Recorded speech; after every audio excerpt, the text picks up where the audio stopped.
ప్రియులారా, ఆహ్వానించిన మేరకు మరి మనం నిన్నటి దినము, ఈ దినము, రేపు 3 దినాల కూడికల నిమిత్తమై ప్రార్థించి చేరువచ్చించుండగా జ్ఞాపకం చేసుకొని ముందున్న సమయం కొరకై ప్రభువు మహిమకరంగా జరిగించులాగున మనము ప్రార్థనలో ముందుకు సాగుదాం. ప్రారంభించుకున్నట్టుగా ముందుగా మరి దైవజనులు కూడా మన మధ్యకు క్షేమంగా నడిపించినందుకే దేవునికి వందనాలు, స్తోత్రాలు చెల్లిస్తూ ప్రారంభించుకుందాం. ప్రార్థన చేస్తాం. దయచేసి స్థలంలో ఉంచినట్లయితే ప్రార్థనలో ముందుకు సాగుదాం. మహాపరిశుద్ధుడు అయిన మా ప్రియ పరలోకపు తండ్రి, ప్రేమ కలిగిన మా ప్రభువా, జీవం కలిగిన మా రక్షక, నిరంతరము స్తోత్రారుడా, మీ ఘనమైన శ్రేష్టమైన మహోన్నతమైన నామాన్ని బట్టి స్తుతిస్తూ మీకు స్తోత్రం చెల్లిస్తుంటున్నాము. దేవా, ఎంతైనా గొప్ప దేవుడిగా మీరు మా పక్షంగా ఉండి మమ్మల్ని నడిపిస్తున్నందుకై నిన్నటి వారం మమ్మల్ని సజీలొక్కలు చేర్చారు. దేవా, మీకు స్తోత్రములు. మరి యొక్క నూతన దినంలో ఈ రీతిగా మరి నాయన ఈ యొక్క హుబ్బలి పట్టణంలో మా తండ్రి, ఇక్కడున్న స్థానిక సంఘంలో చేరువచ్చిన ప్రియులను, అలాగే రక్షింపబడిన ప్రియులను జ్ఞాపకం చేసుకోమని తండ్రి, మీరిచ్చిన రక్షణ కొరకై స్తోత్రం చెల్లించుకుంటూ మా ప్రియ తండ్రి మీకు స్తుతులు చెల్లిస్తున్నాయన. మా ప్రభువా, మీ ప్రియ కుమారుడు మా రక్షకుడైన యేసుక్రీస్తు మాకు అనుగ్రహించిన రక్షణ బట్టి మరొకసారి స్తోత్రములు చెల్లించుకుంటూ తండ్రి, మీరెంతైనా నమ్మదగిన దేవుడుగా ఉన్నారు ప్రభువా. ఈ స్థానిక సంఘం పక్షంగా మీరు నడిపిస్తున్న విధానం బట్టి దేవ స్తోత్రం చెల్లించుకుంటున్నాం.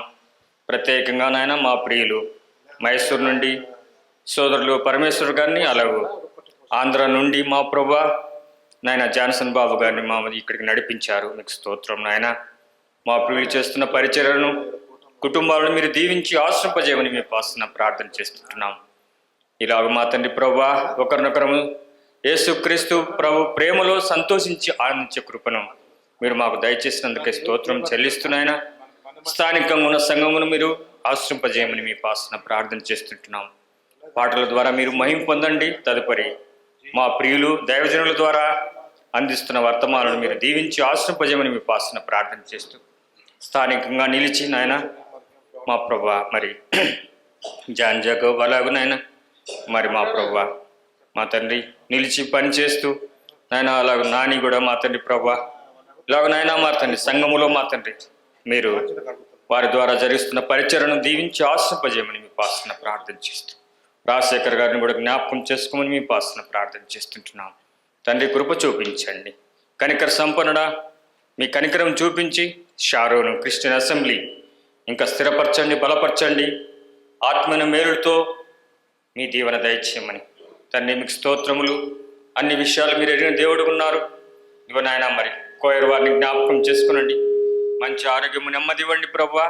అలాగే నాయన మా తండ్రి ప్రభువా, ఓ తండ్రి ఈ దినం మరి ఈ మొదటి కూడికలో, అలాగే సాయంత్రం జరగవలసిన కూడికలో, రేపు మా తండ్రి రేపటి దినంలో కూడా తండ్రి ప్రభు సెలబ్రేషన్స్ దినంగా చేసుకున్నట్టు తండ్రి మీరు ఇచ్చిన కృప కొరకై దేవములు స్తుతిస్తూ వందనం చెల్లిస్తూ యేసుక్రీస్తు ప్రభు లోకరక్షకుడని ప్రకటిస్తుండగా తండ్రి, ఇదిగో యొక్క హుబ్బలి పట్టణంలో తండ్రి అనేకులు మీ వైపు చూచి నశించే ఆత్మలకు నాయన మీరే రక్షకుడని ఎరుగులాగున సహాయం దయచేయమని, క్రీస్తు ప్రేమను ఎరుగుటకు తండ్రి ఈ చుట్టుప్రక్కల ఉన్నటువంటి గృహాలను శబ్ద యంత్రం ద్వారా జరిగే మా తండ్రి వినబడుతున్నటువంటి మా ప్రియులను కూడా జ్ఞాపకం చేసుకోమని తండ్రి మీకు స్తోత్రములు చెల్లిస్తూ ప్రారంభిస్తుండగా మీరే మా నాయన అధ్యక్షత వహించి నడిపించమని మీకే స్తుతి స్తోత్రం చెల్లిస్తూ మా ప్రభువును రక్షకుడు యేసుక్రీస్తు వారి సర్వశక్తి గల శ్రేష్టమైన నామమున స్తుతులు చెల్లించి ప్రార్థించి ప్రారంభించుకుంటున్నాం. ప్రియ పరలోకపు తండ్రి, ఆమేన్.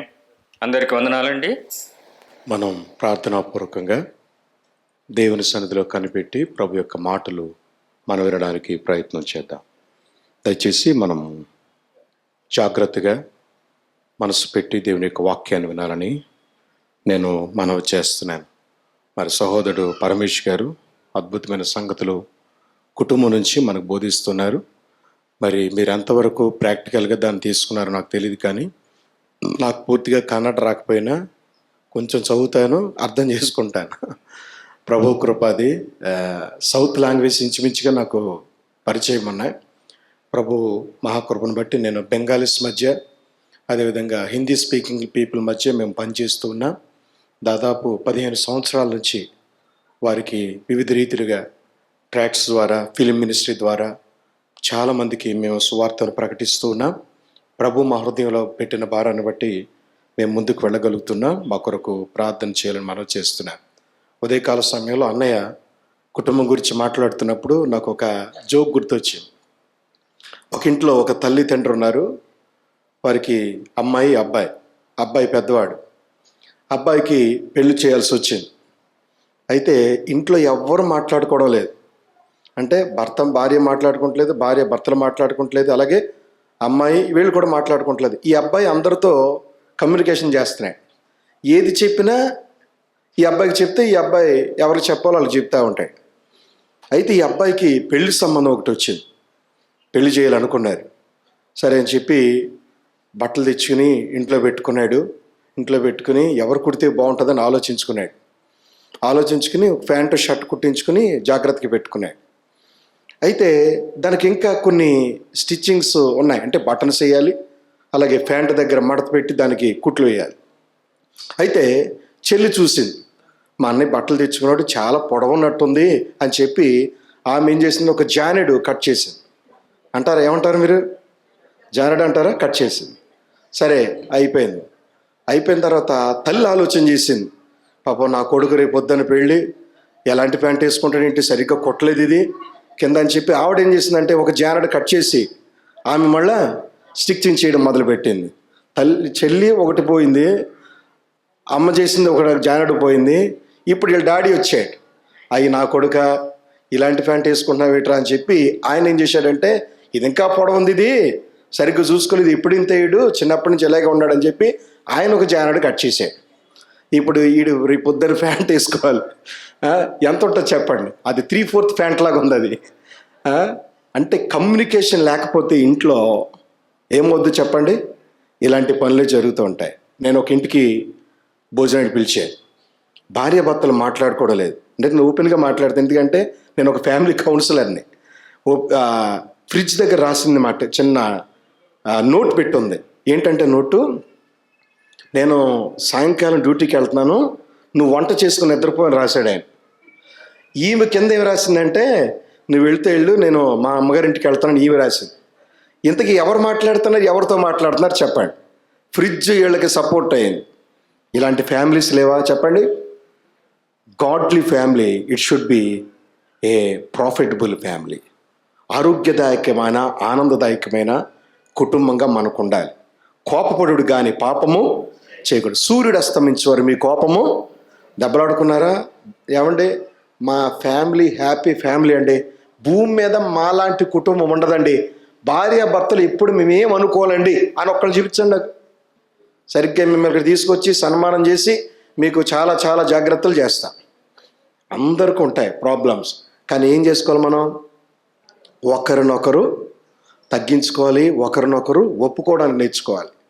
అంతేగాని భర్తలు ఉన్నారనుకోండి, ఐఎమ్ ద సుప్రీం, దాన్ని మించిన లేడు, నేను అందరి మాట వినాల్సిందే, మిలిటరీ రూల్స్ పెట్టామనుకో ఎవరికి నష్టం? మిలిటరీ రూల్స్ పెడితే ఆయనకే నష్టం. చాలా కుటుంబాలు అలాగ ఉన్నాయి. ఐఎమ్ ద బాస్, నన్ను మించిన లేడు, ఏం చెప్పినా మీరు నా మాట వినాలి అని చెప్పడానికి కూడా లేదు. ఒకరినొకరు ఆనుకొని మనము అర్థం చేసుకోవడానికి ప్రయత్నం చేయాలి. అలాగుంటుంది గాడ్లీ ఫ్యామిలీ, అది బ్లెస్డ్ ఫ్యామిలీ అని నేను మనవి చేస్తున్నాను. దేవుని యొక్క వాక్యంలో మన అంశంలోనికి వెళదాం. ప్రకటన గ్రంథం 1వ అధ్యాయము 1-3 వచనాలు మనం చదువుకుందాం. ప్రకటన గ్రంథం 1వ అధ్యాయము 1-3 వచనాలు. దయచేసి బైబిల్ తీయండి, చక్కగా చదవాలని మనవి చేస్తున్నాను. యేసుక్రీస్తు తన దాసులకు కనపరచుటకు దేవుడు ఆయనకు అనుగ్రహించిన ప్రత్యక్షత. ఈ సంగతులు త్వరలో సంభవింపనై ఉన్నవి. ఆయన తన దూత ద్వారా వర్తమానము పంపి తన దాసుడైన యోహానుకు వాటిని సూచించెను. అతడు దేవుని వాక్యమును గూర్చియు యేసుక్రీస్తు సాక్ష్యమును గూర్చియు తాను చూచినంత మట్టుకు సాక్ష్యం ఇచ్చెను. సమయం సమీపించినది గనుక ఈ ప్రవచన వాక్యములు చదువువాడును వాటిని విని ఇందులో రాయబడిన సంగతులు గైకొని వారును ధన్యులు. తరల ఉంచండి, కళ్ళు మూసుకొని ప్రార్థన చేసుకుందాం. ప్రార్థన. పరిశుద్ధుడైన మా దేవా, నీకు స్తోత్రం చెల్లిస్తున్నాం. అదే కాలం నుంచి మీరు మాతో మాట్లాడుతున్నందుకే వందనాలు. మా కుటుంబ జీవితంలో మీరు మాలోంచి కోరేది యథార్థత. ఒకరినొకరు మోసం చేసుకోకుండా భార్యాభర్తలు, పిల్లలు కలిసి జీవించాలని మీ సంకల్పం. నమ్మకమైన కుటుంబాలుగా మా కుటుంబాలు మలచండి. అపవిత్రత మా కుటుంబాల్లోంచి తీసివేయండి. సత్య సాక్షులుగా, అనేకులకు వెలిగించే దీపస్తంభాలుగా మా కుటుంబాలు నిలవబెట్టమని ప్రార్థిస్తూ ఉన్నా. మరొక దాసుడు నీ పక్షాన్ని నిలబడి ఉన్నాడు. ఈ బోరను మీరే వాడుకోండి.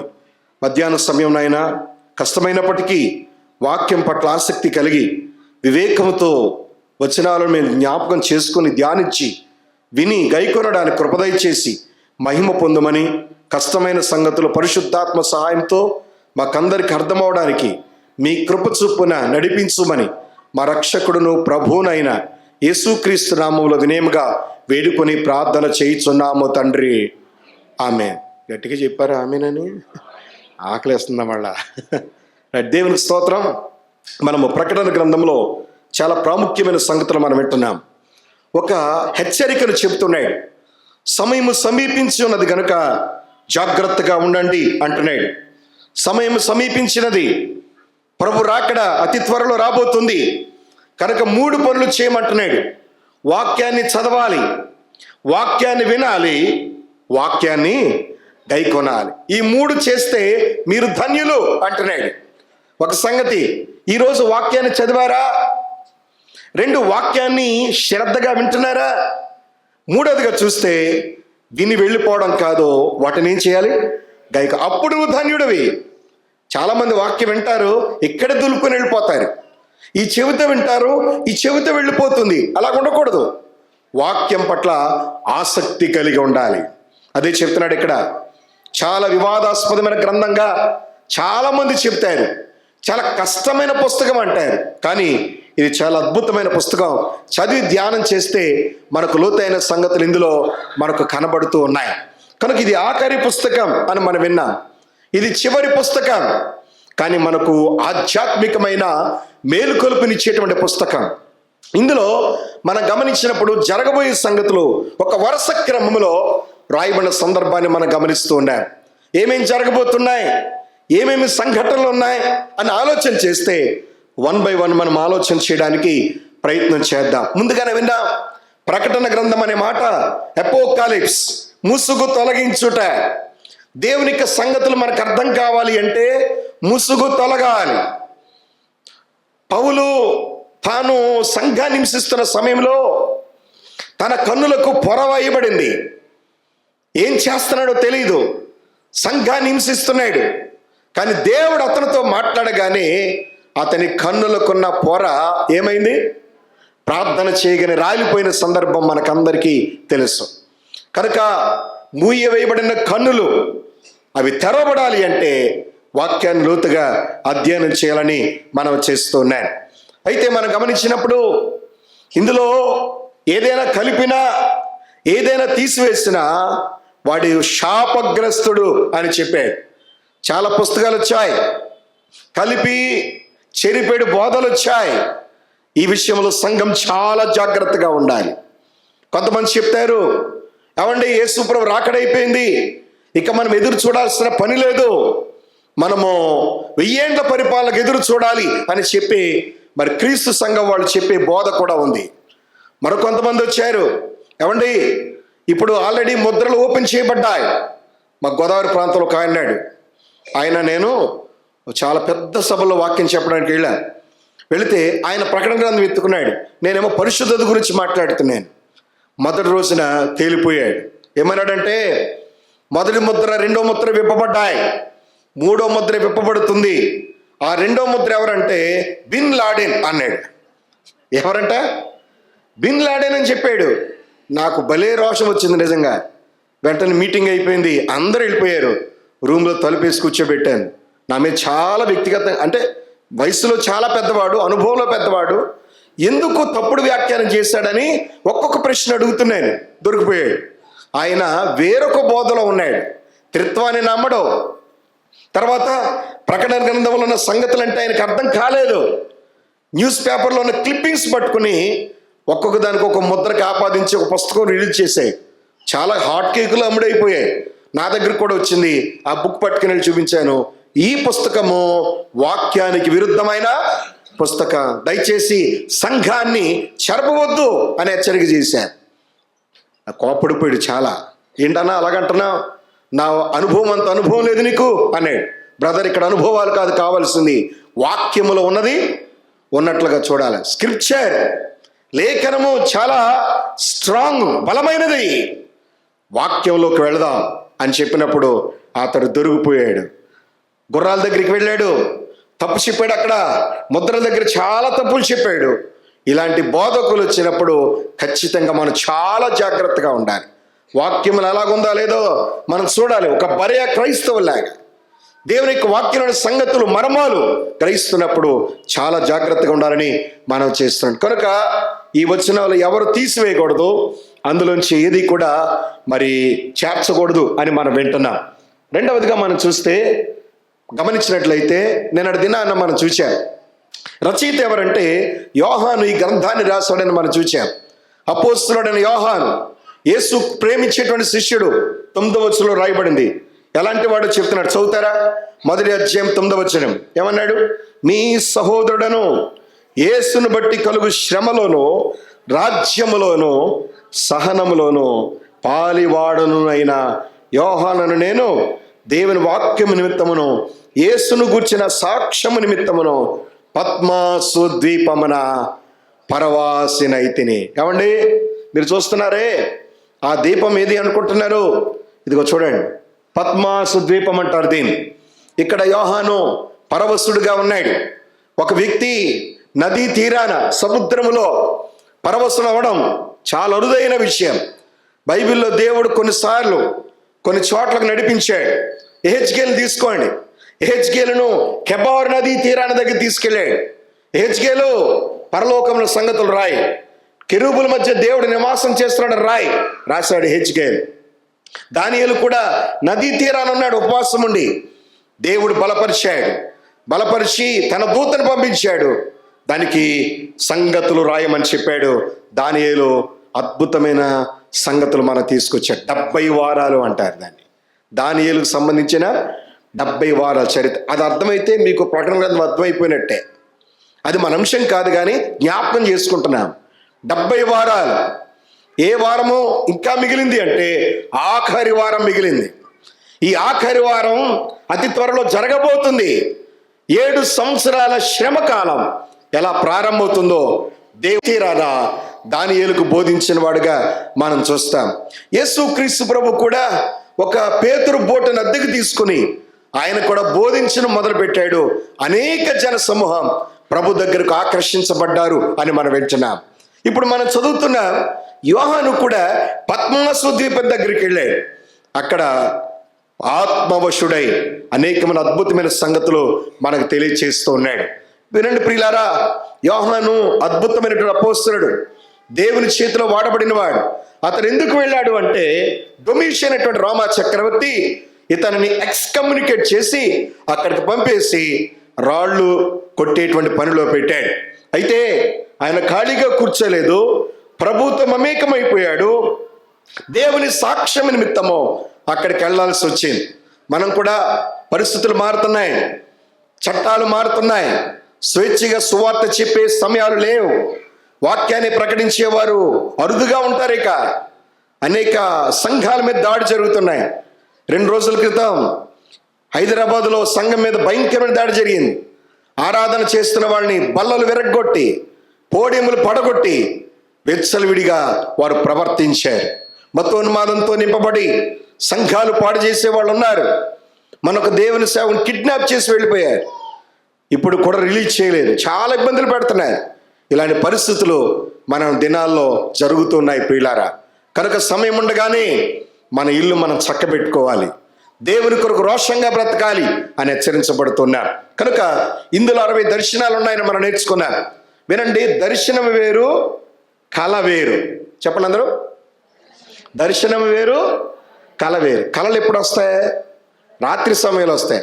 దర్శనాలు పగలు రావచ్చు, రాత్రి కూడా రావచ్చు. కళ్ళు తెరిచినప్పుడు వస్తాయి. అర్థమవుతుందా? దర్శనాలు అంటే చాలామంది తప్పుడు అభిప్రాయంతో ఉన్నారు.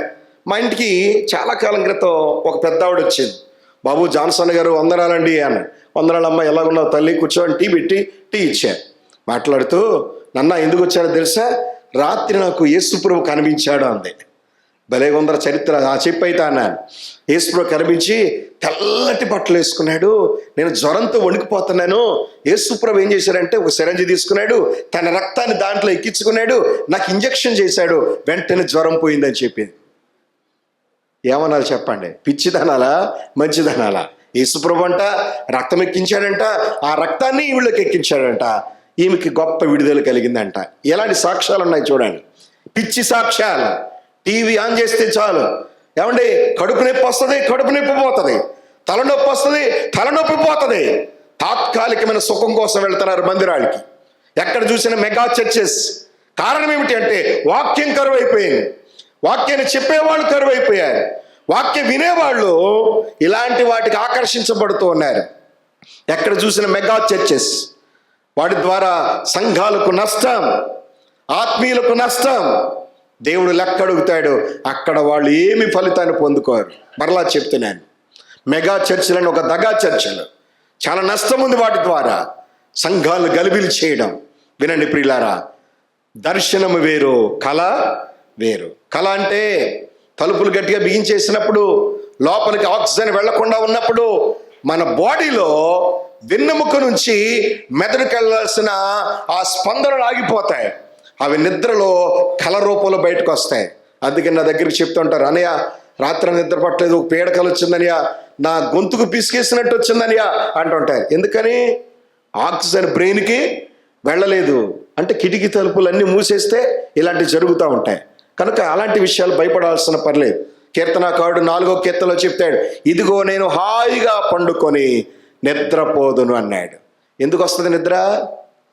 మనసు కలవరం లేనప్పుడు, ప్రశాంతత ఉన్నప్పుడు, ఆత్మీయమైన జీవితంలో ముందుకెళ్తున్నప్పుడు ప్రశాంతమైన వాతావరణంలో నిద్ర వస్తుంది. కనుక దర్శనము అనేక మందికి దేవుడు చూపించాడు. ఇదిగో మనం చూస్తే హబక్కుకు పిలిచాడు. హబక్కుకు దర్శన రీతిగా వచ్చిన దేవోక్తి అన్నాడు. దర్శనం అంటే భారము అని తెలుగులో తర్జుమా చేయబడింది. బర్డెన్ అంటాడు ఇంగ్లీష్లో. దర్శనం అంటే భారాన్ని పెడతాడు హృదయంలో. నువ్వు ఖాళీగా కూర్చోలేవు, వెంటనే వెళ్ళి సువార్త ప్రకటిస్తావు, ప్రభువును స్తుతిస్తావు, మహిమపరుస్తావు, వాక్య కూడికలో ఉంటావు. దర్శనము భారం. దేవుడు 60 దర్శనాలు అపోస్తలుడైన యోహానుకి ఇస్తున్నాడు. ఇందులో 26 సార్లు గొర్రె పిల్ల అనే మాట ఉంది. యేసు ప్రభు కూడా గొర్రె పిల్లతో పోల్చబడాడు కదా. ఏ గొర్రె పిల్ల? వధించబడిన గొర్రె పిల్ల. చెప్పండి, ఏ గొర్రె పిల్ల? స్లెయిన్ ల్యామ్ అంటాడు. వధించబడినట్లుండిన గొర్రె పిల్ల, శిలువలో యాగమైపోయిన గొర్రె పిల్ల. ఆయన గురించి మనం చూస్తూ ఉన్నాం. ఇందులో దూత అనే మాట 71 సార్లు రాయబడింది. దూత అనే మాట 71 సార్లు రాయబడినట్లుగా మనం చూస్తాం. సరే, ఇప్పుడు మనం పద్మాస్ ద్వీపంలో ఎక్కడ ఉంది ఇది అని చూస్తే, ఇది ఒరిజినల్ పిక్చర్ మీరు చూస్తున్నారు. ఎఫెస్ నుంచి 63 మైళ్ళ దూరంలో ఉంది. తర్వాత మనం చూస్తే ఈ పద్మాస్ ద్వీపం బంజరు భూమి. ఎలాంటి చెట్లు కానీ ఎలాంటి మొక్కలు కానీ ఇక్కడ మొలకెత్తవు. భయంకరమైన భూమి ఇది. చవిటి పర్ర లాంటి నేల, రాళ్ళు ఎక్కువగా ఉంటాయి. అలాంటి ప్రదేశంలో దేవుని దర్శనాన్ని పొందుకుంటున్నాడు. ఎవరు చెప్పండి? ఎవరు? యోహాన్. ప్రభు నడిపించే విధానం వేరుగా ఉంటుంది. యోహాన్ ఏమో పద్మాస్ ద్వీపాన్ని నడిపించాడు. ఎహెచ్కేల్ని ఎక్కడికి వెళ్ళమన్నాడంటే కంపు కొడుతున్న లోయలోనికి వెళ్ళమన్నాడు. దానిని ఎండిన ఎముకల లోయ. ఎండిన ఎముకల లోయ. నరపుత్రుడా, ప్రవచనం ఎత్తి ప్రకటించు, ఈ ఎముకలన్నీ కూడా నేను సమకూర్చబోతున్నాను. నరములు ఏర్పడతాయి, మాంసం ఏర్పడుతుంది, చక్కగా అవి లేచి నిలబడతాయి అని చెప్పగానే ఎముకలకు ప్రవచిస్తున్నాడు. ఆ ఎండిన ఎముకలు ఎవరో కాదు, ఇశ్రాయేలు ప్రియులారా. దేవుడు నడిపించే విధానం వేరువేరుగా ఉంటుంది. కీర్తనాకారుడు 23 కీర్తనలో చెప్తాడు, గడాంధకారపు లోయలో నేను సంచరించిన ఏ అపాయమునకు భయపడను. మనము లోయ గుండా వెళ్తున్నాం. లోయలో శ్రమలు ఉన్నాయి, లోయలో ఇబ్బందికరమైన పరిస్థితులు ఉన్నాయి. యోహానును దేవుడు పద్మాసు ద్వీపానికి నడిపించాడు. అక్కడ దేవుడు ముఖాముఖిగా మాట్లాడుతున్నాడు. దర్శన రీతిగా తన మనసులోని సంగతులను కూడా బోధిస్తున్నాడు. ఆ వర్తమానం ఎలాగొచ్చింది? యోహాను కంటే 4 పాత్రలు ఇందులో మనం చూస్తాం. మొదటి అధ్యాయంలో చూడండి. మొదటి అధ్యాయం మొదటి వచనం మనం చూసినప్పుడు తండ్రి అయిన దేవుడు యేసు క్రీస్తు ప్రభుకు వర్తమానం ఇచ్చాడు. యేసుక్రీస్తు ప్రభు ఆ వర్తమానాన్ని దూతకిచ్చాడు. దూత ఆ వర్తమానాన్ని యోహానుకి ఇస్తున్నాడు. 4 పేర్లు చెప్పండి. మొదటగా తండ్రి అయిన దేవుణ్ణి చూస్తాను. తండ్రి అయిన దేవుడు ఆ వర్తమానాన్ని యేసుక్రీస్తు ప్రభుకి ఇచ్చాడు, కుమారునికి. కుమారుని ద్వారా దూతకు అందించబడింది. దూత ద్వారా ఎవరికి ఇవ్వబడింది? యోహానుకి ఇవ్వబడింది. ఈ 4 వచ్చిన సమాచార క్రమాన్ని చూడండి. తండ్రి అయిన దేవుడు మాట్లాడినప్పుడు కుమారుడు యాస్టీస్గా దూతకు చెప్పాడు. దూత యోహానుకి చెప్పినప్పుడు యోహాను రాస్తూ ఉన్నాడు. ప్రియులారా, ఇది ఈ క్రమాన్ని మనం మొదటి 2 వచనాల్లో మనం గమనిస్తాం. అయితే ఆది కాండానికి ప్రకటన గ్రంథానికి చాలా పోలికలు ఉన్నాయి. ఆది కాండంలో మరణము ప్రవేశించింది. ఆది కాండంలో సముద్రం ఉంది. ఆది కాండంలో ఏడ్పు ఉంది. ఆది కాండంలో జీవవృక్ష ఫలాన్ని మానవుడు చేరుకోలేకపోయాడు. ఆది కాండంలో పాపము శాపము ఉన్నాయి. ఆది కాండంలో కన్నీళ్లు ఉన్నాయి. ఆది కాండంలో నిట్టూర్పు ఉంది. కానీ ప్రకటన గ్రంథంలో ఇవేవి ఉండవు ప్రియులారా. ప్రకటన గ్రంథంలో శాపము తొలగించబడుతుంది. ప్రకటన గ్రంథంలో సముద్రము లేదు. ప్రకటన గ్రంథంలో మరణము లేదు. ప్రకటన గ్రంథంలో ఏడ్పైనా కన్నీళ్ళైనా లేవు. మరణానికి ముగింపు. ప్రకటన గ్రంథంలో ఏ మానవుడైతే జీవవృక్ష ఫలాన్ని చేరుకోలేదో ఆది కాండంలో ప్రకటన గ్రంథంలో చేరుకుంటాడు. జీవవృక్ష ఫలం మానవుడు భుజించడానికి అనుమతించబడుతూ ఉన్నాడు. మాత్రమే కాదు, దానియేలు గ్రంథం ప్రకటన గ్రంథానికి చాలా పోలికలు ఉన్నాయి. క్రీస్తు విరోధి లక్షణాలు దానియేలు గ్రంథంలో ఉంది. ప్రకటన గ్రంథంలో కూడా క్రీస్తు విరోధి లక్షణాలు మనం చూస్తాం. మాత్రమే కాదు, దానియేలు గ్రంథంలో దేవుడు యూదులను ఎలా కాపాడుతున్నాడో ఆ విషయాలు వింటున్నప్పుడు ఆశ్చర్యం కలుగుతుంది. ప్రకటన గ్రంథంలో కూడా యూదులకి ఇచ్చే విడుదల మనం చూస్తాం. సంఘానికి, యూదులకి ప్రభువు అనుగ్రహించి విడుదల ప్రకటన గ్రంథంలో రాయబడినట్లుగా గమనిస్తున్నాం ప్రియులారా. కనుక వినండి, ఈ విషయాలు గమనిస్తున్నప్పుడు యూదా జాతి ఎన్నటి కూడా నశించదు.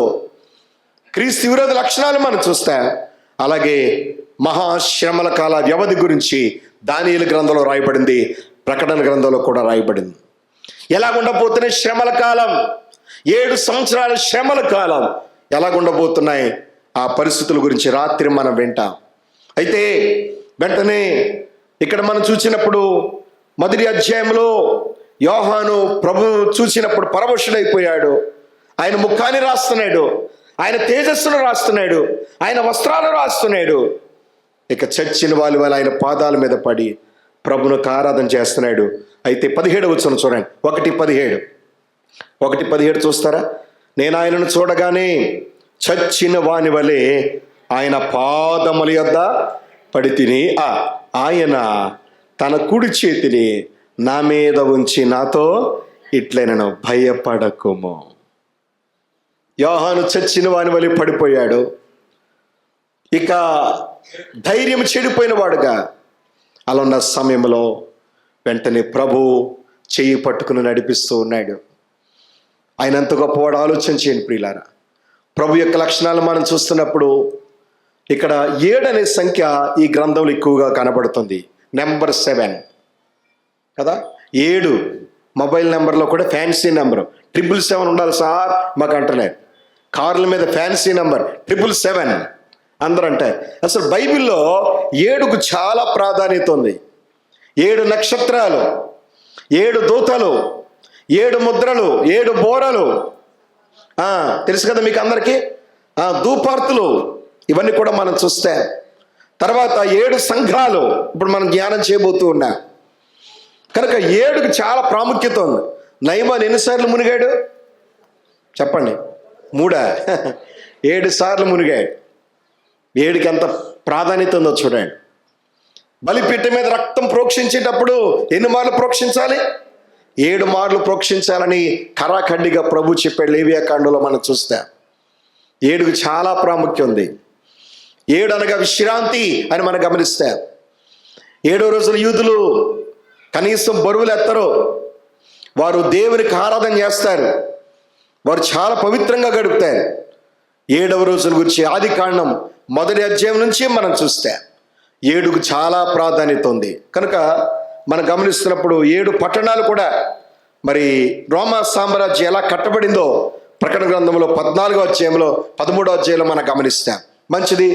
ఇప్పుడు మనం గమనిస్తే ప్రభువైన యేసుక్రీస్తు వారి యొక్క లక్షణాలు చెప్తున్నాడు. చూడండి, యేసు ప్రభు ఎలాంటి వాడు అంటే, ఒకటి, ఆయన నమ్మకమైన సాక్షి అన్నాడు. అందరు చెప్పండి, ఏ సాక్షి అయినా? మనకు ఉందలే సాక్షి పేపరు. ఆ సాక్షిలో కొన్నిసార్లు మంచివి రావచ్చు, కొన్నిసార్లు చెడ్డవి రావచ్చు, కొన్నిసార్లు విలువైన సమాచారం రావచ్చు. కానీ వినండి, ఈ సాక్షి నమ్మకమైన సాక్షి. Bible is an updated book అంటారు. బైబిల్ అనేది తాజాగా సిద్ధపరచబడిన గ్రంథం, ఎప్పటికప్పుడు తాజాగా ఉంటుంది. ఇది అవుట్డేటెడ్ బుక్ కాదు. అయితే యేసుక్రీస్తు ప్రభు వారి యొక్క సాక్ష్యం ఎలాంటిదంటే, ఆయన నమ్మకమైన సాక్షి. పరలోకములో ఏదైతే సంగతులు ఉన్నాయో, ఆయన మాట్లాడే క్రమాన్ని మనం చూస్తున్నప్పుడు ఆయన ఎంత నమ్మకమైన వాడో మనకు కనబడుతుంది పిల్లారా. మొదటి సంగతి మనం చూస్తున్నాం, ఆయన నమ్మకమైన సాక్షి. చెప్పండి, యేసు ప్రభు ఎవరు? మీకు నోటుకు వచ్చేయాలి, నమ్మకమైన సాక్షి. ఏ లివింగ్ విట్నెస్, సజీవ సాక్షి, ఏ ట్రస్టబుల్ విట్నెస్, నమ్మకమైన సాక్షి అని మనం చూస్తాం. యోహాను సువార్త 3:13లో కూడా ఆయన పైనుండి వచ్చిన బోధకుడు, ఆయన పరలోకం నుండి వచ్చిన బోధకుడు అని నికోదేముతో మాట్లాడుతున్న సందర్భం మనకు తెలుసు. సామెతల గ్రంథం 14వ అధ్యాయం 5వ వచనంలో, నమ్మకమైన వానికి మేళ్లు కలుగుతాయి, దీవెనలు మెండుగా కలుగుతాయి. ప్రభు దీవెనలు తీసుకొచ్చాడు మన కొరకు, నమ్మకమైన సాక్షి. రెండవదిగా మనం చూస్తే ఆయన లక్షణం చెప్తున్నాడు ఇక్కడ మొదటి అధ్యాయంలో. ఆయన ఏమై ఉన్నాడు అంటే, ఆయన మృతులలో ఆది సంభూతుడు కదా. ఆది సంభూతుడు అంటే ఏంటి? అవండి, వినాలి. ఆది సంభూతుడు అంటే ఏంటి? అందరికంటే ముందుగా తిరిగి లేచినాడు. మీకు డౌట్ రావచ్చు, ఇదేంటి సార్, లాజరు కూడా చనిపోయాడు కదా, లాజరు కూడా లేచాడు కదా, మరి లాజరు ఎందుకు ఆది సంభూతుడు కాలేదు? లాజరు మరలా ఏమైపోయాడు? చనిపోయాడు. కానీ యేసు ప్రభు తిరిగి లేచాడు. ఆయనకి ఇక మరణము లేదు. మరణమును రుచి చూచి వెళ్ళిపోయాడు అంతే. మరణపు ముళ్ళును విరిచి వెళ్ళిపోయాడు. ఆది సంభూతుడు. కొలస్సీలకు రాసిన మొదటి అధ్యాయంలో చెప్తాడు. కొలస్సీ పత్రిక మొదటి అధ్యాయంలో చెప్పాడు, ఆయన ఆది సంభూతుడై ఉన్నాడు. ఆయన ఆది సంభూతుడు, మృతుల్లో నుండి మొదటిగా లేచిన వాడు.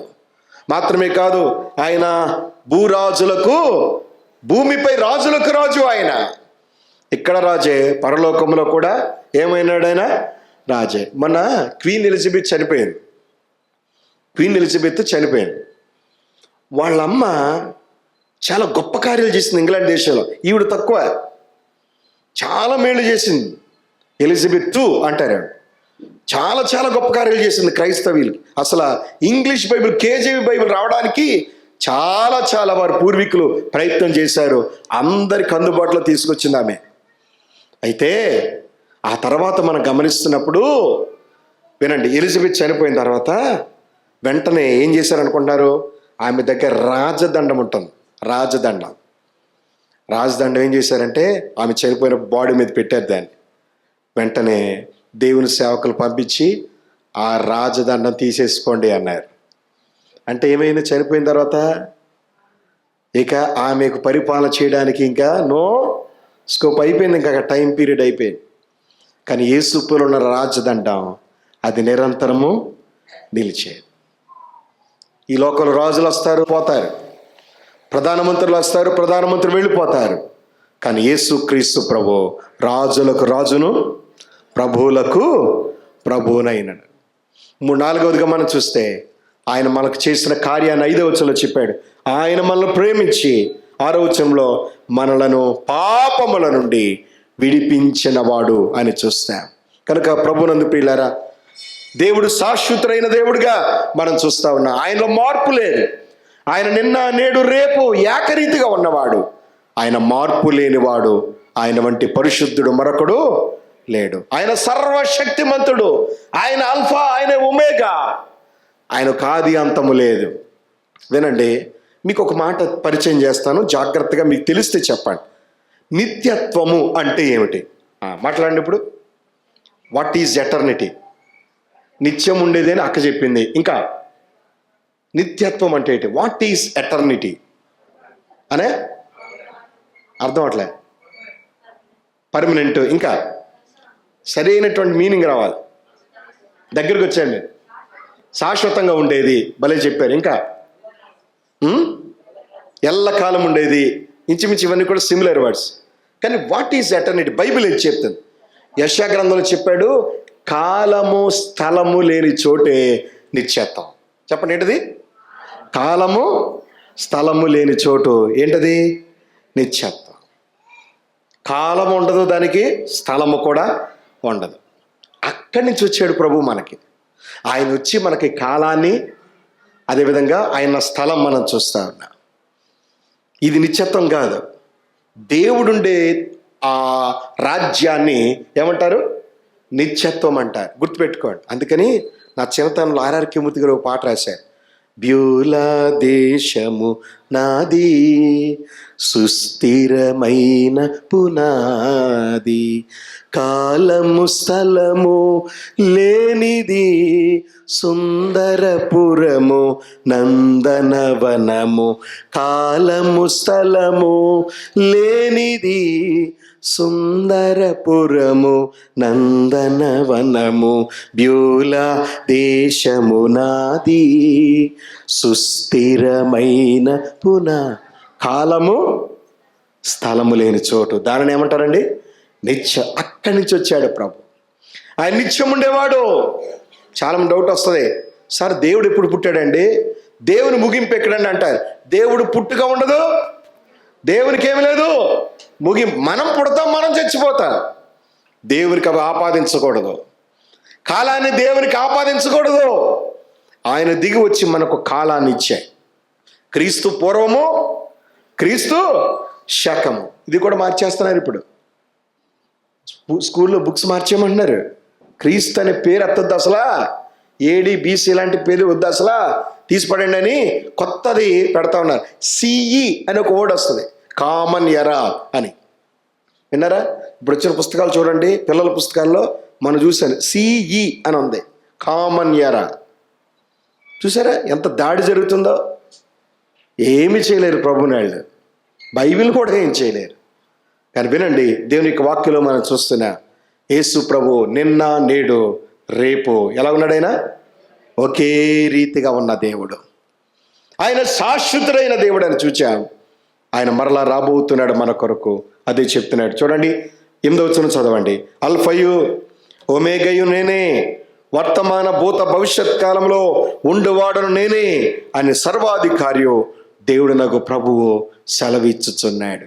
ఆయన నిరంతరం ఉండే దేవుడు. వర్తమాన భూత భవిష్యత్ కాలంలో ఆయన ఉండే దేవుడు అని మనం చూస్తూ ఉన్నాం. కనుక ఈ నెవర్ బి సండే గాడ్. దేవుడు ఎప్పుడు ఆదివారం దేవుడు కాదు, ఆయన నిరంతరం ఉండే. కొంతమందికి సండే గాడ్ అండి. యేసుప్రభు కొంతమందికి ఏమైనాడు? Sunday God. ఆదివారాన్న ఎంత భక్తిగా వస్తారో, మండే వేరే గాడ్డేక. అర్థమవుతుందా? చాలామంది అలా చూస్తూ ఉన్నారు. మన దేవుడు ఎటర్నల్ గాడ్, నిత్యము ఉండే దేవుడు అని మనం చూస్తూ ఉన్నాం. నిత్యం ఉండే దేవుడు. కనుక మనం గమనిస్తున్నప్పుడు ఒక ప్రాముఖ్యమైన సంగతి నేను మీకు వివరించడానికి ఇష్టపడుతున్నాను. ఒక్క నిమిషం. రైట్. ఇప్పుడు మనం ఆలోచించాల్సింది 2వ అధ్యాయంలో ఆయన సంఘాలతో మాట్లాడుతూ ఉన్నాడు. ఆయన తాళపు చెవులు స్వాధీనం చేసుకున్నాడు, ఆయన చేతిలో ఉన్నాయి. ఇప్పుడు 7 సంఘపు దూతకు లేదా ఎఫెసులో ఉన్న సంఘానికి ఏం రాస్తున్నాడు 2వ అధ్యాయంలో మనం గమనిస్తాం. చూడండి, చదవండి 2వ అధ్యాయం. ఎఫెసులో ఉన్న సంఘపు దూతకు ఇలాగు రాయము. 7 నక్షత్రములు తన కుడి చేత పట్టుకొని 7 దీపస్తంభముల మధ్య సంచరించేవాడు చెప్పు సంగతులేవనగా, నీ క్రియలను, నీ కష్టమును, నీ సహనమును నేను ఎరుగుదును. నీవు దుష్టులను సహింపలేమనియు అపోస్తులు కాకయే తాము అపోస్తులమని చెప్పుకొని వారిని పరీక్షించి వారు అబద్ధికులను నీవు కనుగొంటివి. మొదటి సంఘం చాలా జాగ్రత్తగా వినండి. ఎఫెసు సంఘం. ఏమండి ఏ సంఘం ఇది? ఎఫెసు సంఘం. ఎఫెసును ఆసియా దేశపు వెలుగు అని పిలుస్తారు. ఇదిగో మీరు చూడండి పిక్చర్లో, ఈ చుక్కలు మీరు చూస్తూ ఉంటే ఒక పోస్ట్ మ్యాను ఉత్తరాలు పట్టుకుని వచ్చి ఒక్కొక్క సంఘానికి ఇస్తున్నట్లుగా ఊహించుకోండి ఒకసారి. అర్ధచందాకారంలో ఉంటుంది ఆకారం. ఎఫెస్ చూడండి, మొట్టమొదటిది ఎఫెసు. అక్కడ మొదటి ఉత్తరం ఇచ్చాడు. అలాగా దగ్గరకు చూస్తే 7 సంఘాలకు ఉత్తరాలు ఇస్తున్నాడు. ఇంతకీ ఎక్కడున్నాయి? ఆ రోజుల్లో ఈ 7 సంఘాల గురించి మనం చూస్తున్నప్పుడు ఆసియా మైనర్ అని పిలుస్తారు దాన్ని. ప్రస్తుతం దాన్ని టర్కీ అంటారు. ఏమండి, చిన్న ఆసియా అని పిలాలి. మన ఆసియా వేరు, అది వేరు. అర్థమవుతుందా? ఆసియా మైనర్, చిన్న ఆసియా, లేదా ప్రస్తుతం దాన్ని టర్కీ అని పిలుస్తారు. అక్కడ ఎఫెసు సంఘాన్ని గురించి మనం చూస్తున్నాం. మొదటి లేఖ ఎఫెసు సంఘానికి ఇచ్చాడు. ఎఫెసు సంఘాన్ని మనం చూస్తే పౌలు మిషనరీ యాత్రలో అక్కడ సంఘం ప్రారంభించబడిన సందర్భం అపోస్తుల కార్యములు 19వ అధ్యాయంలో మనం చూస్తాం. అక్కడికి వెళ్ళినప్పుడు ఎలా ప్రారంభమైందని మనం గమనిస్తే దేవుడు గొప్ప కార్యం చేశాడు. అక్కడ అనేక మంది ప్రభువుని నమ్ముకున్నారు. అయితే ఎఫెసు సంఘంలో అక్కడున్న పరిస్థితులు గమనిస్తున్నప్పుడు ఈ పట్టణంలో వారు ఒక దేవతను ఆరాధన చేస్తారు. డయానా అని పిలుస్తారు. ఏమంటారండి? డయానా, ఫలదేవత, పిల్లలు లేకపోతే పిల్లలు ఇస్తుంది అని చెప్పి డయానాను ఆరాధించేవారు ఆ దినాల్లో ఉండేవారు. అందుకని ఎఫెసు పత్రిక 2వ అధ్యాయం 1వ వచనంలో చెప్పాడు. ఏమన్నాడు? మీరు మీ అపరాధముల చేతను పాపముల చేతను చచ్చిన వారు ఉండగా ఆయన మిమ్మల్ని క్రీస్తుతో కూడా బ్రతికించాను. ఒకప్పుడు ఎఫెసు పట్టణంలో ఉన్నవారు భయంకరమైన స్థితిలో ఉన్నారు. అపరాధముల చేత పాపముల చేత చచ్చిన స్థితిలో ఉన్నారు. యేసు ప్రభు రక్తాన్ని బట్టి వారు రక్షించబడి సంఘంలో చేర్చబడ్డారు. యోహాను సంఘ కాపరిగా ఉన్నాడు. ఇక్కడే మనం చూస్తాం. దాదాపు 25,000 మంది పట్టేటువంటి స్టేడియం వాళ్ళకుంది. చాలా విశాలమైనటువంటి పట్టణం ఇది. మత కేంద్రంగా ఆ దినాల్లో ఉన్నటువంటి పట్టణం ఎఫెసు పట్టణం. ప్రియులారా, అయితే ఇక్కడ 3 సంగతులు మనం వినాలి. మొదటి మాట మెప్పు, రెండవ మాట తప్పు, మూడవ మాట ముప్పు. చెప్పండి 3 మాటలు. మెప్పు, తప్పు, ముప్పు. మనం ఎవరిని మెచ్చుకోం. ఉదాహరణకి పాప అన్నయ్యోళ్ళు కష్టపడి తయారు చేసి సాంబారు, నీటి, పప్పు, బాగా పచ్చడి నీట్గా తయారు చేసుకొచ్చా. మీలో ఎవరన్నా భలే చేశారన్నా పప్పు అన్నారా? ఎవరైనా అన్నారంట? అన్నయ్య అన్నాడంట. అన్నారా? ఒక ఆయన అన్నాడంట. దేవుని స్తోత్రం. కానీ ముందు మనం చూసేది ఏంటి తెలుసా?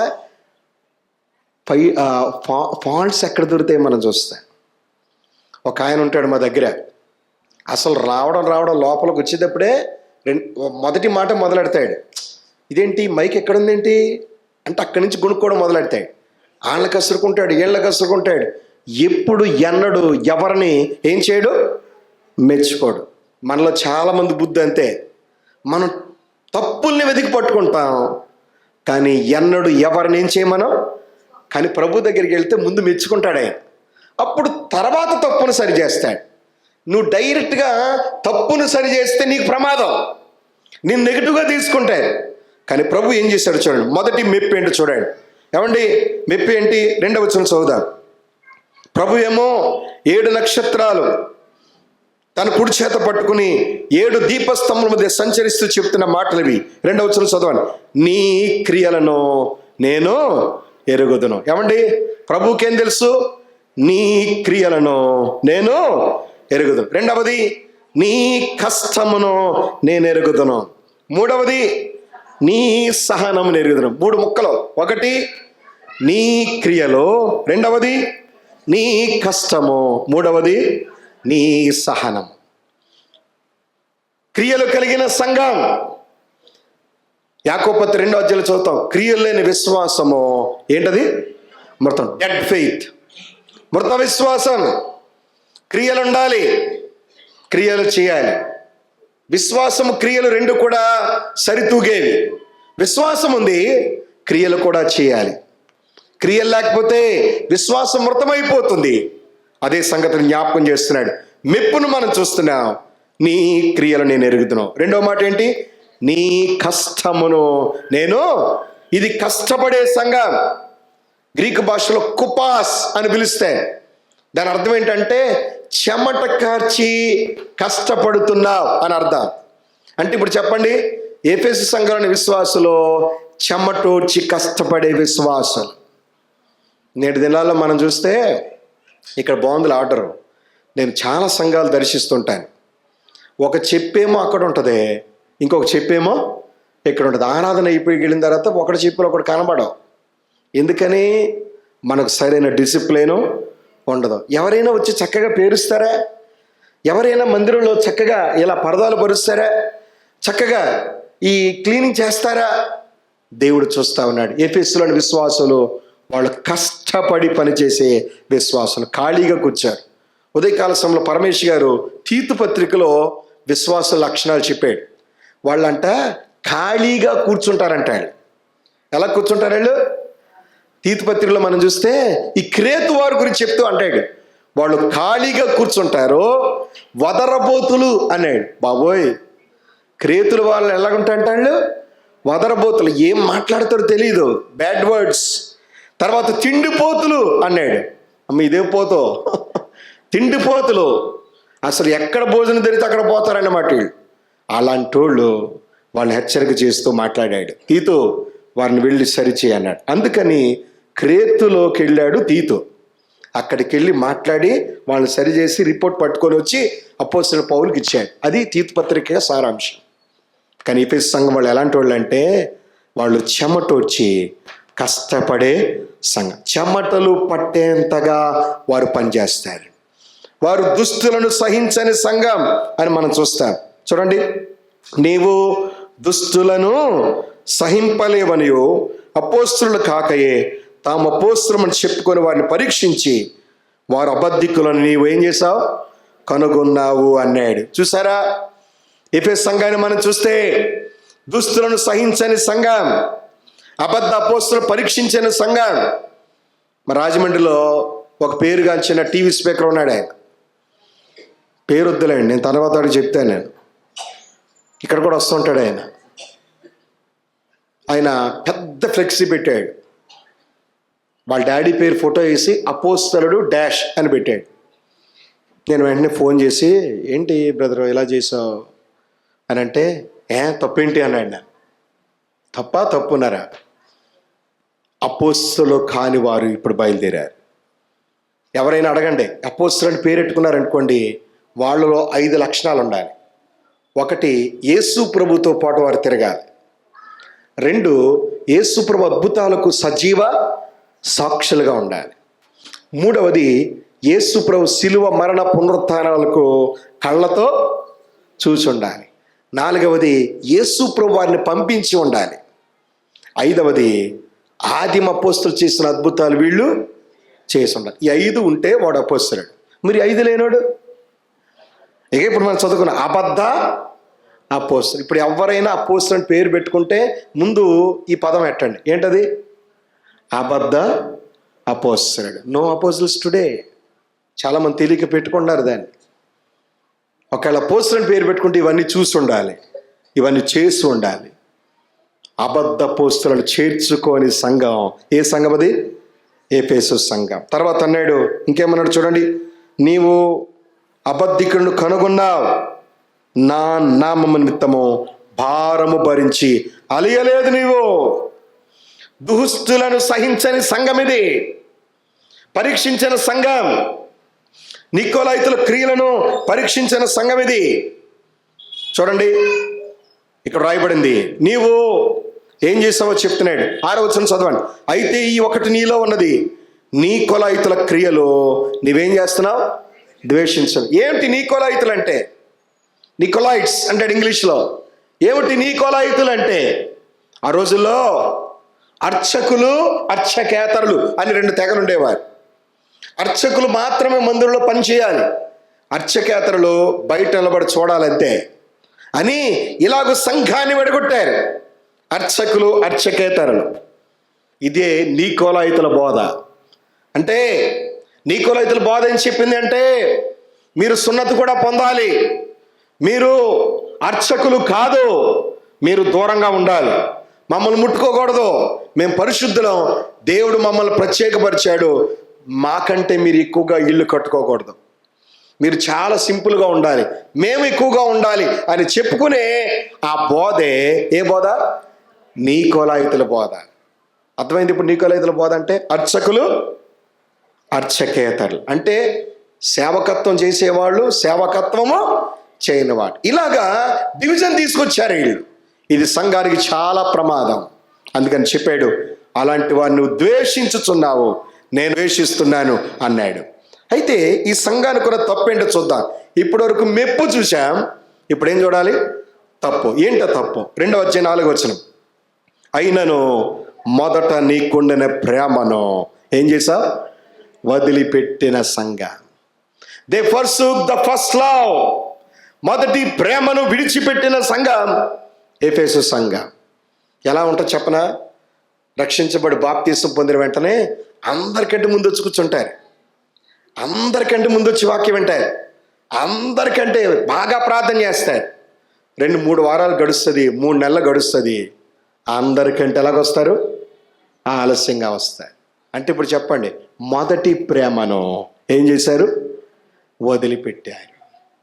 ఆరంభంలో ఉన్న ప్రేమ లేదే, సంఘములో ప్రేమ చెడిపోయిందే. కారణం ఏమిటి అంటే వారు ప్రభువుని ప్రేమించని స్థితిలో ఉన్నారు. మీకు ఇంకా అర్థమవడం చెప్తాను. చిన్న ఎగ్జాంపుల్, జాగ్రత్తగా వినండి. మా స్థానిక సంఘంలో, నేను పుట్టి పెరిగిన సంఘంలో ఒక వివాహం చేశాం. పెళ్లి చేసిన తర్వాత ఒక 2-3 నెలలు పోయాక భోజనానికి పిలిచారు. భోజనానికి వెళ్ళినప్పుడు భర్త భార్యని ఏమని పిలుస్తున్నారంటే, భార్యని ఎవండి అని పిలిచాడు. భార్య కూడా భర్తను ఏమని పిలిచింది? ఎవండి అని పిలిచింది. బాగానే ఉంది. అబ్బా ఎంత ప్రేమగా ఉన్నారో అనుకున్నా. ఒక 7-8 నెలలు గడిచిన తర్వాత మళ్ళా పిలిచారు భోజనానికి. అంటే లైన్లో పిలుస్తూ ఉంటారు భోజనానికి. వరుస క్రమంలో పిలిచినప్పుడు మళ్ళా భోజనంకి వెళ్తే యావండి పోయింది. ఇప్పుడు భర్త భార్యని ఏమోయ్ అన్నాడు. భార్య కూడా భర్తనే ఉంటుంది, ఏమో ఇల్లరా అంటుంది, ఇట్రా అంది. ఊరు నేను ఏమండి పోయింది ఇట్రా అనుకున్నాం. మా నాన్నగారు నేను ఒకరు చూసుకుని 1 సంవత్సరం తర్వాత మళ్ళా పిలిచారు భోజనానికి. అయ్యగారు అమ్మగారిని యారా ఒరే అని పిలుస్తున్నాడు. ఒరే అమ్మాయి అన్నాడు. ఇలాగా అమ్మగారు కూడా అయ్యగారిని ఏమని పిలుస్తుంది తెలుసా? ఒరే అందే. అంటే ఏమైంది చెప్పండి? మొదటి ప్రేమ చెప్పరే పోయింది. అది కుటుంబంలో కూడా పోయింది. మొదటి ప్రేమను వదిలిన సంఘం ఎఫెసు సంఘం. ఉందా ప్రేమ? ఆరంభంలో పరిచర్య ప్రారంభించబడినప్పుడు ఎలాగుంది? ఒకరి కష్టాల్లో ఒకరు పాలు పంపులు పంచుకున్నప్పుడు, కోవిడ్ టైంలో ఒకరి గురించి ఒకరు ప్రోత్సహించుకున్నప్పుడు, ఆ తర్వాత ఏమైపోయింది ఆ ప్రేమ? ఎఫెసు సంఘం మనకి నేర్పిస్తున్న ఒక పాఠం ఏంటంటే, ఆ సంఘము తొలి ప్రేమను విడిచిపెట్టిన సంఘం. అందులో రిస్టోర్ అవుదాం, మనం పునరుద్ధరించబడదాం. అయినను నీ మీద తప్పు ఒకటి మోపాల్సి హెచ్చరిక చేస్తున్నాడు. తర్వాత హెచ్చరిక చూడండి ఏమన్నాడు? నీవు ఏ స్థితిలో నుండి పడితేవో అది జ్ఞాపకము చేసుకుని మారు మనస్సు పొంది ఆ మొదటి క్రియలను చేయి. ఏం పొందాలి ఈ సంఘం? చెప్పండి, ఏం పొందాలి? ఏ సంఘానికి మారు మనసు ఏంటి చెప్పండి? సంఘానికి మారు మనసా? అవసరం. క్రియల నుంచి మారాలి. ప్రేమను విడిచిపెట్టిన సంఘం మరలా ప్రేమించడం మొదలు పెట్టాలి. హెచ్చరిక జారీ చేస్తున్నాడు. నువ్వు ఏ స్థితిలోని పడితేవో జ్ఞాపకం చేసుకో. నువ్వు ఒకవేళ పడిపోయావా, ఆత్మీయంగా చల్లారిపోయావా, దేవుని సన్నిధి నుంచి జారిపోయావా, ప్రభు నీకు మరలా అవకాశం ఇస్తున్నాడు. నా దగ్గరికి రా, నేను సరిచేస్తానంటున్నాడు. మారు మనసు పొందము, మొదటి క్రియలను చేయము. ఇది ఎఫెసు సంఘం గురించి మనం చూస్తాం.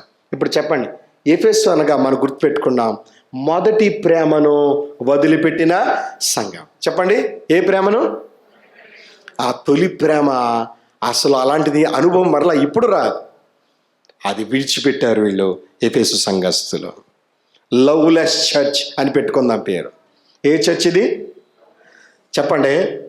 మీరు బ్రదర్ అసెంబ్లీస్లో ఎక్కడైనా లవ్లెస్ చర్చ్ అని ఉంటాయి ఎక్కడైనా? చెప్పండి. ఇప్పుడు బ్రదర్ అసెంబ్లీస్ ఎలా తయారైంది చెప్పనా? లవ్లెస్ చర్చెస్గా మారిపోతున్నాయి 1 by 1. కదా చాలా సంఘాలు ఉన్నాయి, మనకు మనం చెప్పుకుంటాం కనుక అలాగంటున్నాను. లవ్లెస్ చర్చ్, ప్రేమ వదిలిన సంఘం. రిస్టోర్ అవు. ఇతరులు ప్రేమించలేకపోతున్నావా? నేర్చుకో. సమాధానపడు దేవునితో. దేవుని ప్రేమించేవాడంట ఇతరులు కూడా ప్రేమిస్తాడు. యోహాను పత్రిక సారాంశం అదే. నన్ను ప్రేమించండి, ఇతరులు కూడా ప్రేమించాలని చెప్తున్నాడు. ప్రేమించాలి మనం. ఎఫెసు సంఘం నుంచి మనం నేర్చుకున్నాం. It was a loveless church. కనుక గుర్తుపెట్టుకుందాం. మొదటి మాట మెప్పు, రెండవ మాట తప్పు, తర్వాత 30 హెచ్చరిక. ఆ విషయాలు మనం చూస్తున్నాం. రెండవ సంఘం దగ్గరికి వెళదాం. చూడండి, రెండవ సంఘం. ఒకవేళ ఎఫెసు సంఘం కనుక రిస్టోర్ అయిందనుకోండి, 2 ఆశీర్వాదాలు ఉన్నాయి ఈ సంఘానికి. ఒకటి, పరదేశులో ఉంటారు. రెండవది, జీవవృక్ష ఫలాన్ని భుజిస్తారు. పరదేశులో ఉంటారు, పరదేశంలో ఉన్న జీవవృక్ష ఫలాన్ని వారు భుజిస్తారని 7వ వచనంలో చెప్పాడు. చదువుతారా? 7వ వచనం. చెవిగలవాడు ఆత్మ సంగతితో చెప్పిన మాట వినుగాక. జయించు వానికి దేవుని పరదేశం ఉంది, జీవవృక్ష ఫలములు భుజింపనిత్తును అన్నాడు. జీవవృక్ష ఫలం, ద ఫ్రూట్ ఆఫ్ లైఫ్, వారు తినబోతున్నారు అని చెప్తున్నాడు. అది మొదటి సంఘం. రెండవ సంఘాన్ని మనం చూద్దాం. రెండవ సంఘం స్ముర్ణ. చెప్పండి, ఏంటది? స్ముర్ణ. స్ముర్ణ అనగా చేదు, బోళము అనేటువంటి అర్థాలు వస్తాయి. ఇది చిన్న ఆసియాలో 2వ పట్టణం. ఇదిగో ఎఫెసు పైన చూడండి, ఐజ్మీర్ పక్కన స్ముర్ణ. ఈ స్ముర్ణ మనకు నేర్పిస్తున్న పాఠం ఏంటి? ఇది 2వ పట్టణం, 2,50,000 జనాభా ఉన్నటువంటి పట్టణం అది స్ముర్ణ. ఎక్కడుంది దీని గురించి? ఇందులో వారు ఎప్పుడు నమ్ముకున్నారు యేసు ప్రభుని అని మనం చూస్తే అపోస్తల కార్యములు 19:10 చెప్పాడు. అపోస్తల కార్యములు 19:10 అన్నాడు, ఆసియా వారు వాక్యము వినిరి అని రాయబడింది. అంటే ఈ స్మరణ వాళ్ళు కూడా ఆ ప్రాంతానికి వెళ్ళి వాక్యం విన్నారు. పౌలు బోధ విని రక్షించబడిన వాళ్ళు. వీళ్ళు ఇక్కడ చెదిరిపోయిన తర్వాత వారు సంఘం కట్టబడి దేవుని కొరకు వారు జీవిస్తూ ఉన్నారు. ఎలాంటి వాళ్ళు అంటే, చదువుకుందాం. 8వ వచనం చదవండి. 8వ వచనం 2:8 చదువుతారా? స్మరణలో ఉన్న సంఘపు దూతకి ఇలాగు రాయము, మొదటి వాడును కడపటి వాడునై ఉండి మృతుడై మరలా బ్రతికిన వాడు చెప్పు సంగతులేమనగా, శ్రమను ఎరుగుదును, దరిద్రతను ఎరుగుదును, అయినను ధనవంతుడవే అన్నాడు. ఏమండి, ఎంత శ్రమను అనుభవించిన సంఘమో తెలుసా? ఈ సంఘములో యోహాను శిష్యుడు ఒక ఆయన ఉన్నాడు. ఆయన పేరు పాలీకార్ అని మరి గ్రంథాల్లో రాయబడింది. పాలీకార్, గుర్తుపెట్టుకోండి. ఈయన హత్య గావించబడ్డాడు. ఇక్కడే హతసాక్షి అయిపోయాడు. ఇక్కడ రోమా దేవాలయం ఉంది. దేవుని పిల్లల్ని ఇబ్బంది పెట్టారు. శ్రమలు సహించిన సంఘం స్మరణ సంఘం. అనేక దూషణలు ఎదుర్కొన్న సంఘం. సాతాను సమాజపు వారు వచ్చి బెదిరించారు, వీళ్ళని తిట్టిపోశారు. వీరంతా క్రైస్తవులంటారా, ఎగతాళి చేశారు. కానీ దేవుని కొరకు నిబ్బరం కలిగిన సంఘం ఏంటది? స్మరణ. ఈ సంఘం ఎత్తబడే స్థితిలో ఉంది. ఎఫెసు సంఘం ఎత్తబడే స్థితిలో లేదు, విడిచిపెట్టబడే స్థితిలో ఉంది. కారణం, మొదటి ప్రేమను విడిచిపెట్టిన సంఘం. కానీ స్మరణలో మంచి లక్షణాలు ఉన్నాయి. చదువుతారా? శ్రమ పడిన సంఘము, దరిద్రతను ఎదుర్కొన్న సంఘం. ఏమండి, చాలామంది పూర్ బిలీవర్స్ ఉంటారు, కానీ they are rich in heaven. వారు ఈ లోకంలో సామాన్యమైన విశ్వాసులే, సామాన్యమైన వారే, తినడానికి తిండి లేని వారే, కట్టుకోవడానికి బట్ట లేని వారే. కానీ దేవుని రాజ్యంలో వారు ఎలాంటి వారు? వారు ఐశ్వర్యవంతులు. లాజరు ఎలాంటి వాడు చెప్పండి? ధనవంతుడు లాజరు యొక్క చరిత్రలో మనం ఏం చదువుతాం? ధనవంతుడికి అన్నీ ఉన్నాయి, ఊదారంగు బట్టలు ఉన్నాయి, తినడానికి తిండి ఉంది, మంచి బల్ల ఉంది, కుక్కలు కూడా ఉండొచ్చు. కానీ ఒక్క సంగతి మనం వింటాం. ధనవంతుడు ఎక్కడికి వెళ్ళాడు? లాజరు ఎక్కడికి వెళ్ళాడు? ధనవంతుని ఎవరు తీసుకెళ్లారు? లాజరుని ఎవరు తీసుకెళ్లారు? అతడు దేవుని దూతల చేత కొనుపోబడిన రాయబడింది. విన్నారా? కనుక దరిద్రతను ఎదుర్కొన్న సంఘం స్మరణ సంఘం. కానీ వారు దేవునిలో బలముగా ఉన్నారు. చదువుకుందాం. 9వ వచనం చూడండి. 9వ వచనం చదవండి. నీ శ్రమను దరిద్రతను నేను ఎరుగుదును, అయినను నీవు ధనవంతుడవే. తాము యూదులమని చెప్పుకొనొచ్చు, యూదులు కాక సాతాను సమాజపు వారి వలన నీకు కలుగు దూషణ నేను ఎరుగుదును, నీవు పొందబో శ్రమలకు భయపడకము అన్నాడు. చూసారా ఎంత ఆదరణ ఇస్తున్నాడో ప్రభు, ధైర్యాన్ని ఇస్తున్నాడు. భయపడకు, నేను నీతో ఉన్నాను, భయపడకు. నీవు దూషించబడుతున్నావు సాతాను సమాజం. చెప్పండి, స్మరణలో ఏముంది? సాతాను సమాజం. నేటి దినాల్లో కూడా సాతాను సమాజం. హైదరాబాద్లో సాతాను చర్చ్ ఉంది, తెలుసా మీకు ఆ విషయం? ఉంది. మాకు రాజమండ్రిలో కూడా మనం ప్రారంభించారు సాతాన్ చర్చ్. ఇందులో బైబిల్ని సిలువు గుర్తుంటుంది కదా, కొన్నిసార్లు బైబిల్కి ఆ రివర్స్లో వేస్తారు వాళ్ళు సిలువు గుర్తు.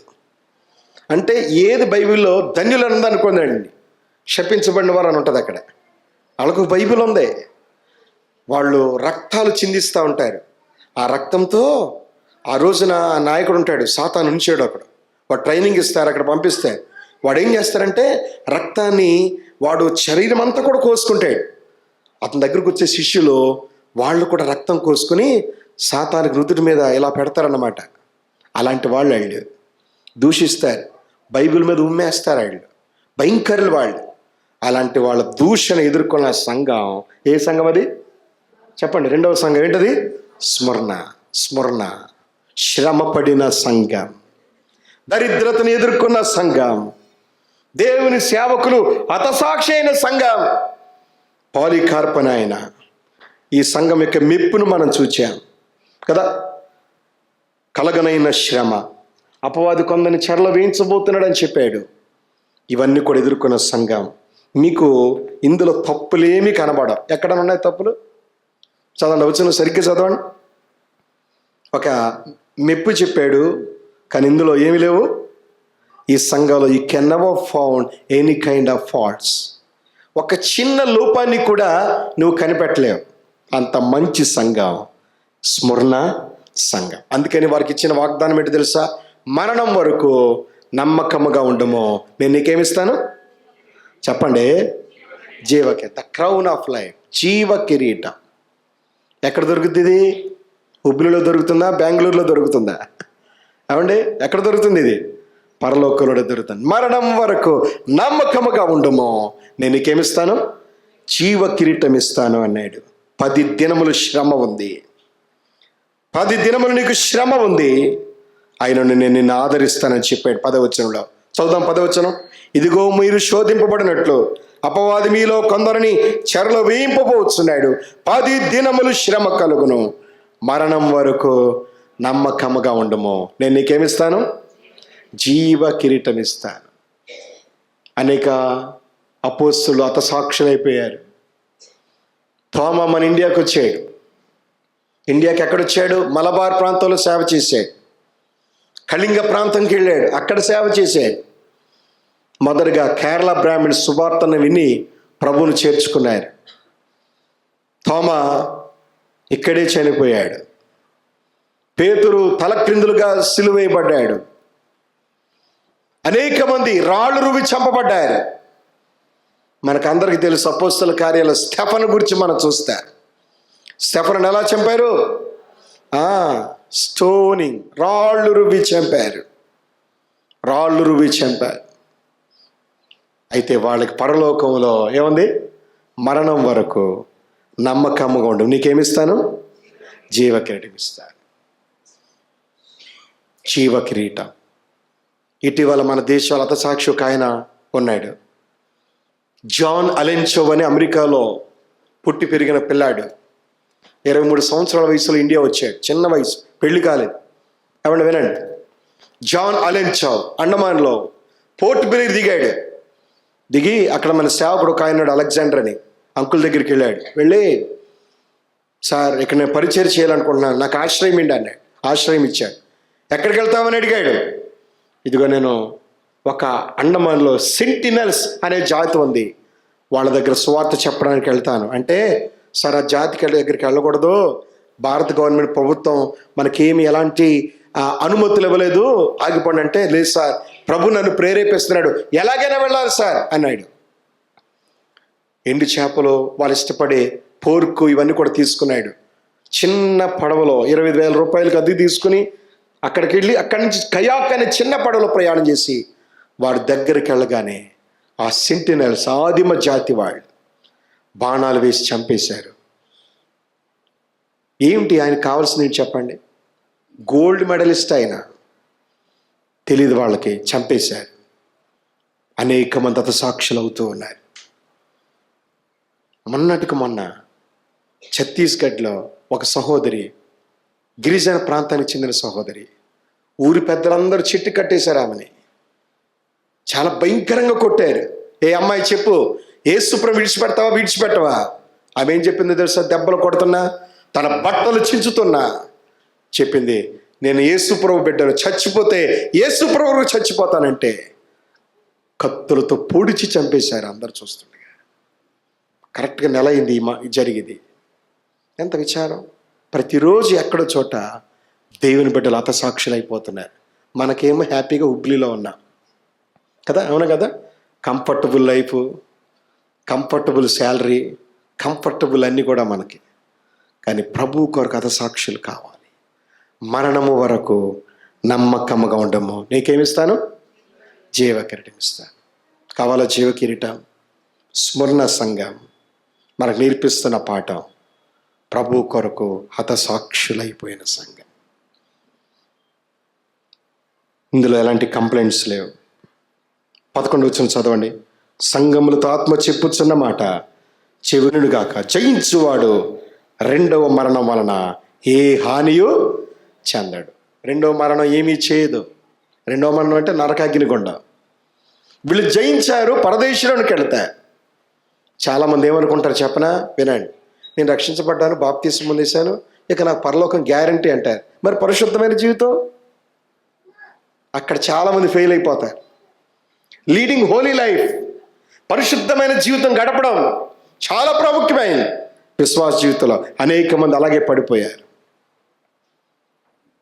ప్రభు మనందరితో మాట్లాడుతున్నాడు. మరణము వరకు నమ్మకంగా ఉండము, నేను ఏమిస్తాను? జీవ కిరీటం ఇచ్చేదన్నాడు. 2 సంఘాల గురించి మనం విన్నాం. ఎఫెసు సంఘంలో ఉన్నటువంటి లోపం ఏంటి? వారు తొలి ప్రేమను విడిచిపెట్టారు. స్మరణ గురించి మనం నేర్చుకున్నాం. ప్రభు కొరకు శ్రమలు అనుభవించిన సంఘం, శ్రమ పడిన సంఘం,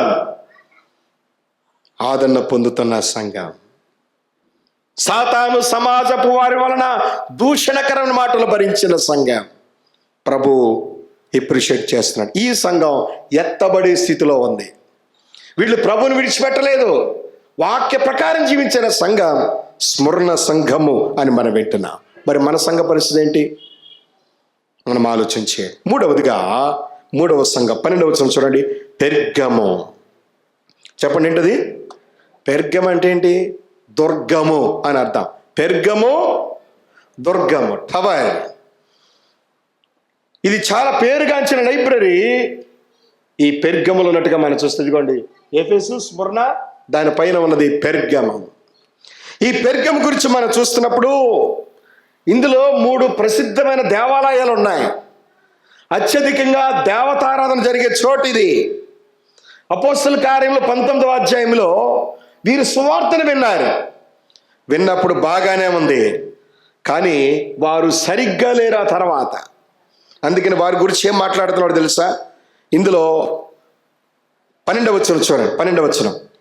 పెర్గములో ఉన్న సంఘపు దూతకు ఇలాగూ రాయము, వాడి అయిన 2 అంచులు గల ఖడ్గము, 2 అంచులు గల ఖడ్గము గలవాడు చెప్పు సంగతులు ఏమనగా, సాతాను సింహాసనమున్న స్థలములో నీవు కాపురమున్నావని నేను ఎరుగుదును. మరియు సాతాను కాపురమున్న స్థలములో నా యందు విశ్వాసి అయ్యుండి నన్ను గూర్చి సాక్షి అయిన అంతిపైన వాడు మీ మధ్యను చంపబడిన దినములలో నీవు నా నామమును గట్టిగా చేపట్టి నా యందు విశ్వాసమును విసర్జించలేదని నేను ఎరుగుదును. మెప్పును మనం చూస్తున్నాం. మెప్పు ఏంటంటే, అంతిపై అనేటువంటి సాక్షి ఒకడున్నాడు. అతడు చంపబడ్డాడు ఆ దినాల్లో. అయితే వారు విశ్వాసాన్ని విడిచిపెట్టలేదు. బాగానే ఉంది, వాళ్ళ ఆరంభం బాగుంది, కానీ వాళ్ళ ముగింపు సరిగ్గా లేదు. అందుకని ప్రభు ఎలాగున్నాడంటే 2 అంచులు గల ఖడ్గము ధరించాడు. అంటే అటు నరుగుద్ది, ఇటు నరుగుద్ది. ప్రభు యొక్క తీవ్రమైన రూపం అక్కడ మనం చూస్తే, ఎందుకైనా అక్కడ నిలబడి ఉన్నాడు 2 అంచులు గల ఖడ్గాను పట్టుకుని? కారణం ఏంటంటే సాతాను సింహాసనం ఉంది ఇక్కడ. చెప్పండి, ఏ సింహాసనం? సాతాను సింహాసనమున స్థలం. సాతానుడే తిష్ట వేసుకుంటే సంఘ పరిస్థితి ఏంటి చెప్పండి? అనేకులు పట్టబడ్డారు, దేవునికి దూరంగా వెళ్ళిపోయారు. తర్వాత ఆరంభం బాగుంది, అంతిపోయిన వాడు మంచి సాక్షిగా ఉన్నాడు. ఇక్కడ కైసరిని ఆరాధన చేస్తారు వీళ్ళు, బాబేలు దేవతను ఆరాధన చేస్తారు వీళ్ళు. అదేవిధంగా ఎస్క్లీపియస్ అనే దేవతను కూడా వీళ్ళు 3 దేవతలు ఉన్నాయి ఇక్కడ. ఎస్క్లీపియస్ కైసరు ఆరాధన ఉంది ఇక్కడ. అదేవిధంగా బాబేలు దేవత ఆరాధన కూడా ఇక్కడ ఉంది. సువార్తను విన్నారు వీళ్ళు, మారు మనసు పొందారు, కానీ వారు రాజీ పడిపోయారు. ఎలా రాజీ పడ్డారు కింద చెప్పాడు. ఏమన్నాడు? నేను నీ మీద తప్పు ఒకటి మోపుతున్నాను, నీవు విగ్రహములు అర్పించిన వాటి తింటున్నావు, జారత్వము చేయనట్లు ఇశ్యలు గురువొడ్డుమని బాలా కొరకు నేర్పిన బిలాము బోధను అనుసరించి వారు నీలో ఉన్నారు. ఏమండి, ఏ బోధ? బిలాము బోధ. బిలాము లంచగొండి, ధనాశాపరుడు. వాడు ఇశ్రాయేలును శపించడానికి బయలుదేరినప్పుడు దేవుడు గాడితో బుద్ధి చెప్పించాడు. గాడిదకు స్వరం వచ్చింది, మాట్లాడింది గాడిద. బుద్ధి తెచ్చుకున్నవాడు కాదు బిలాము. తన ముందు డబ్బు సంచులు కనబడుతున్నాయి కనుక శపించలేకపోతున్నాడు. ఒక తప్పుడు సలహా ఇచ్చాడు. ఏంటో తెలుసా తప్పుడు సలహా? ఇవేం కాదు, అందమైన అమ్మాయిలు లోపలికి పంపించు, తర్వాత వాళ్ళే విగ్రహారాధనకు ఏం చేస్తారు, వాళ్ళు పాడు చేసి వాళ్ళని ప్రేరేపిస్తారు, దెబ్బకి సెటిల్ అయిపోతుంది నీ ప్రాబ్లం అన్నాడు. వెంటనే అలాగ జరిగింది. బిలాము ఇచ్చిన తప్పుడు సూచన. లేరా బోధకులు? బిలాము వంటి బోధకులు చెప్పండి, బిలాము వంటి బోధకులు లేరా? ప్రజలను దోచుకుంటున్నారు. ఒక రోజున ఫిలిం మినిస్ట్రీ కోసం ఒక గ్రామానికి వెళ్ళాము మేము. మొత్తం 5 సోదరులు ఉన్నారు, ఇంకా వేరే ఉండరు అక్కడ ఆ ఏరియాలో. ఒకళ్ళు పర్మిషన్ అడిగా కరెంట్ ఇచ్చారు వాళ్ళు. యేసు ప్రభు మూవీ వేస్తామన్న ఎవరంటే సరే అన్నారు. వేస్తే ఒక విచిత్రమైన సంఘటన జరిగింది. ఒకడు చెప్పులు 2 నెత్తి మీద పెట్టుకుని వచ్చాడు చూడడానికి. అందరికంటే ముందు వచ్చాడు. ఏనాన్న ఏమైంది అంటే ఏడుస్తున్నాడు. ఎందుకు ఏడుస్తున్నావు? సినిమా చూసా? కాదండి, మా పాస్టర్ గారికి 2 లక్షలు ఇచ్చానండి. ఎంత ఇచ్చాడంట? 2 లక్షలు ఇచ్చానండి. నన్ను తిట్టాడండి తీసుకుని, డబ్బులు తీసుకుని. నీ ముఖం చూపించగలడండి, ఇలాగ అయిపోయింది సార్ అన్నాడు. చెప్పులు 2 ఎక్కడ ఉన్నాయనుకున్నారు? నిజంగా చెప్తున్నాడు, ఎటకారం కాదు, ఒరిజినల్ ప్రభు సన్నిధిలో చెప్తున్నాడు. ముందు ఆ చెప్పులు దించుని ఆయన. ఎందుకు అలా చేసావంటే గట్టిగా బాగు చేసి సార్ ఇవ్వండి అన్నాడు సార్. నేను నా భార్య మాట్లాడుకుని మా దగ్గర ఉన్న సొమ్మట్టుకొని చేశాను సార్, ఇక మాకు తినడానికి ఏమీ లేదు. ఎవరేమన్నారయ్యా నిన్ను? ఏం చేస్తావు సార్ అలాగంటున్నారు. చూసారా? ఏనండి, ఆయనేమో కోటీశ్వరుడిగా తిరుగుతాడు బెంజ్ కారులో, కానుకలు ఇచ్చిన విశ్వాసం మాత్రం కూటుకు లేనోడుగా ఉంటాడు. చూసారా? బిలాము బోధ, అది తప్పుడు బోధ. వాక్యం చెప్పేవాళ్ళకి ఎవరో ఇలాంటి వాళ్ళకి ఇస్తారు. మా టవర్కి ఒక కవర్ రాయండి, పవర్ వస్తుంది అన్నాడు మొన్న ఒక ఆయన. ఏం రాయాలి?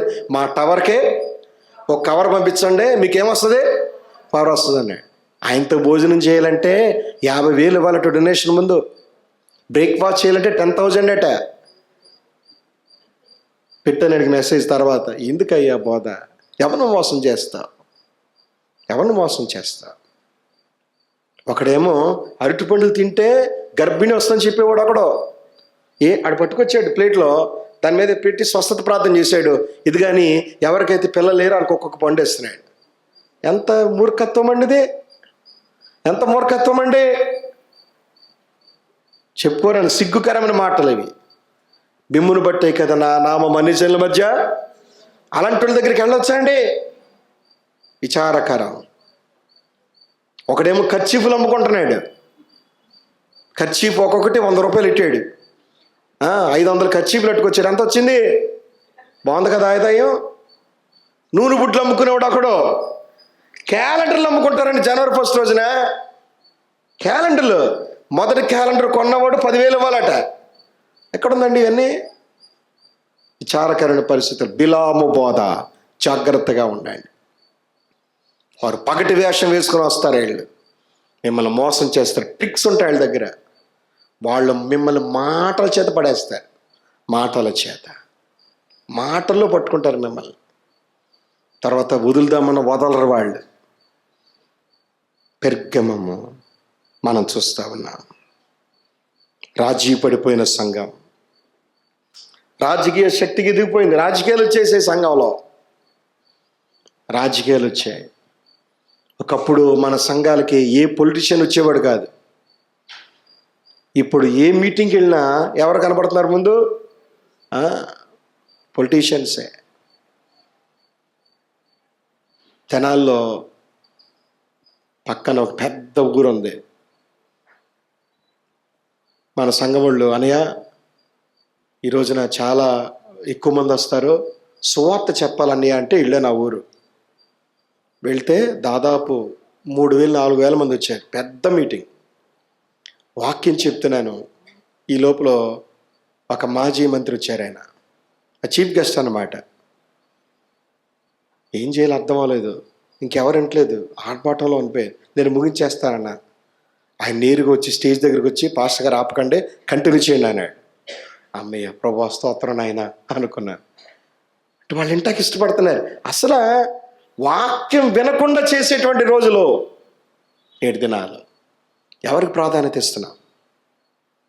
నాకు ముందు చెప్తానమాట. ఎవరైనా చీఫ్ గెస్ట్ వస్తే, అన్నయ్య ఆయన వచ్చినప్పుడు నువ్వు వాక్యం ముగించేయని నోటు పెడతారు అక్కడ టేబుల్ దగ్గర. నేను అంటాను, ఇప్పుడు నన్ను ఇంకా పిలవద్దు, నాకు అవసరం లేదు. వాక్యాన్ని విలువలేని చోట ఎందుకండి మనం వెళ్ళడం? చెప్పండి. ఇదిగో నేర్చుకుందాం మనం ఒక అద్భుతమైన పాఠం. పెర్గమము, బిలాము బోధ అక్కడ ఉంది. వీళ్ళు కూడా నికోలాయితుల బోధను అనుసరించారు. నికోలాయితులు అంటే చెప్పాను, చెప్పండి ఏంటి? అర్చకులు, అర్చకేతరులు, క్లెర్జీ అండ్ డైటీ, పైటి. వీళ్ళని మార్చేవాళ్ళు. వీళ్ళు 2 గుంపులు చేశారు సంఘాన్ని. అది చాలా ప్రమాదకరమైన బోధ. అందుకని మారు మనస్సు పొందమంటున్నాడు. నువ్వు పొందకపోతే నా నోట నుండి ఖడ్గము వచ్చి నేనేం చేస్తుంది?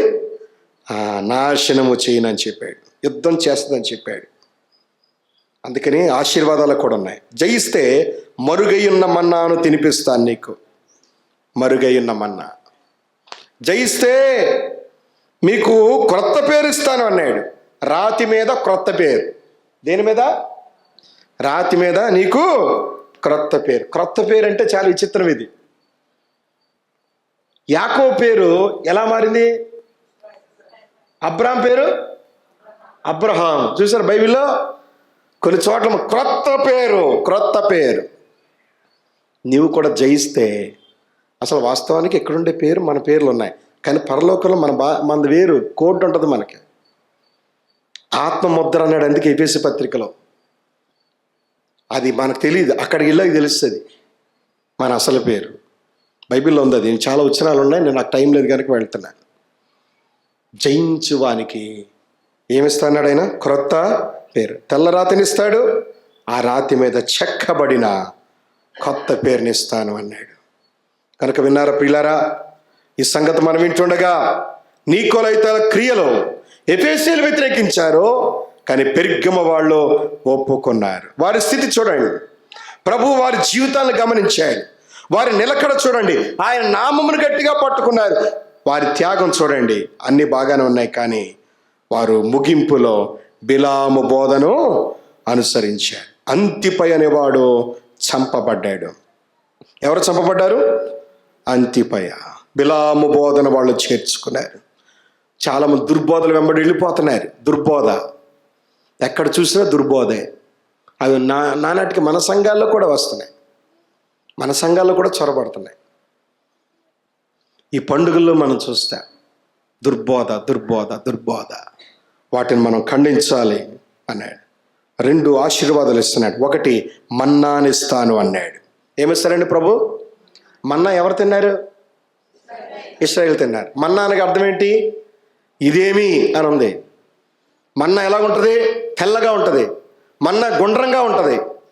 మంచు మీద పడినప్పుడు అది ఎంతో అపూప నోట్లో పెట్టుకోగానే అది తేనె వలె ఎలాగుంది, మధురంగా. మరి దాన్ని నిల్వ చేస్తే చెప్పండి ఏమైపోద్ది? చెడిపోద్ది. ప్రభు చెప్పినట్లుగా మాత్రమే మనము చేయాలి. ఇదిగో మన్నాని ఇస్తాను మీకు. యేసు ప్రభు చెప్పాడు మన్నా అంటే ఎవరో? యోహాను సువార్త 6వ అధ్యాయం మనకు తెలుసు, 22 నుంచి 51 వచ్చిన వరకు. నేనే జీవాహారమును అన్నాడు. యేసు ప్రభు ఎవరు? జీవాహారమును నేనే అని చెప్పాడు. తెల్లని రాతినిస్తును అన్నాడు. క్రొత్త పేరు ఇవ్వబడుతుంది అని చెప్పాడు. కనుక 3 సంఘాల గురించి మనం విన్నాం. మొదటి సంఘం చెప్పండి, ఎఫెసు సంఘం. ఎఫెసు సంఘంలో ఏ విడుదల పెట్టేశారు వీళ్ళు?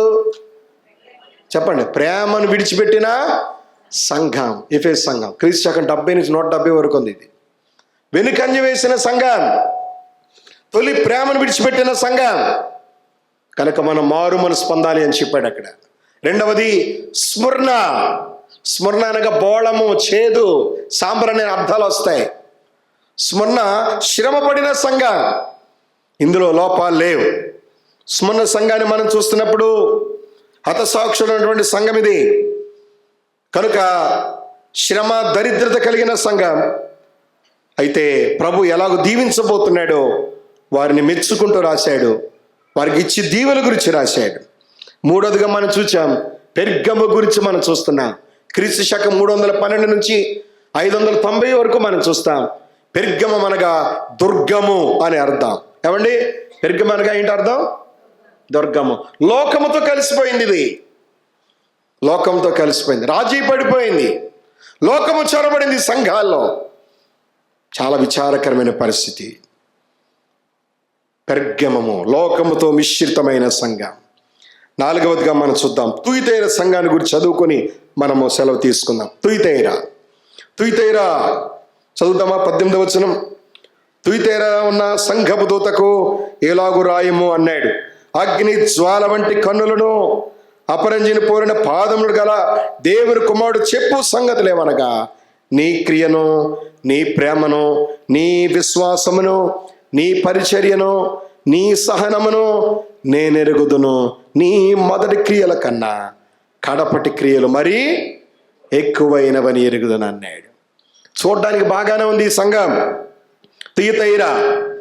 ఈ సంఘాన్ని మనం చూస్తున్నప్పుడు ఇది క్రియలు కలిగిన సంఘం, విశ్వాసము కలిగిన సంఘం, పరిచర్య చేసే సహనము కలిగిన సంఘం. అన్ని లక్షణాలు బాగున్నాయి. దీని కాలం మనం చూస్తే, దీని కాలం క్రీస్తు శకం 606 నుంచి 1520 వరకు ఉంది. రోమన్ క్యాథలిక్ చర్చ్ ఈ కాలంలోనే ప్రారంభమైంది. Roman Catholic. అందుకని చూడండి, రోమన్ క్యాథలిక్ వాళ్ళు చాలా గ్రామాలను దత్తత తీసుకుని హాస్పిటల్స్ కట్టి, తర్వాత ఎడ్యుకేషన్ పెట్టి, ఆ తర్వాత ఏం చేశారు? వీళ్ళు చర్చిలు కట్టారు.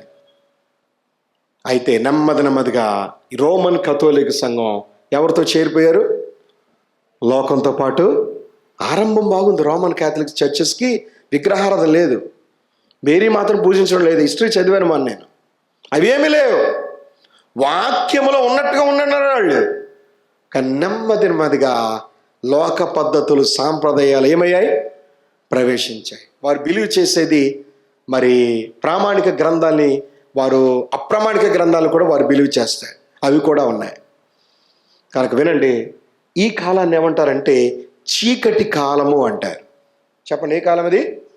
చీకటి కాలం, డార్క్ పీరియడ్ ఇన్ క్రిస్టెండమ్ అని పిలుస్తారు.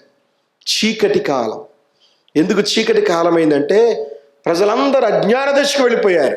ఎవరి దగ్గర బైబిల్ ఉండేది కాదు, ప్రార్థన చేసేవారు కాదు, ఒకే ఒక ఆయన ఉండేవాడు. ఇవన్నీ కూడా వెళ్ళి వారితో చెప్పుకోవాలి. అందుకని ఈ పీరియడ్ని డార్క్ పీరియడ్ అని పిలుస్తారు. రోమన్ క్యాథలిక్ ఆ కాలంలోనే ప్రారంభమైందని మనం చూస్తాం. అయితే ఆరంభం బాగుంది, కానీ తప్పేంటో చూడండి. 20 వచనం చూడండి. అయినను నీ మీద తప్పు ఒకటి మోపవలసి ఉన్నది. కారణం ఏంటంటే యెజబెల్ అనే స్త్రీని వారి మధ్య ఉండనిచ్చారు. ప్రవక్తులని చెప్పుకుంది యెజబెల్ స్త్రీ. అలాంటి స్త్రీ ఇక్కడ ఉంది. యెజబెల్ గురించి ఎక్కడ చదువుతాం మనం? మీకు మెదడుకు మేత ఓ ప్రశ్న. యెజబెల్ ఎవరి కూతురు?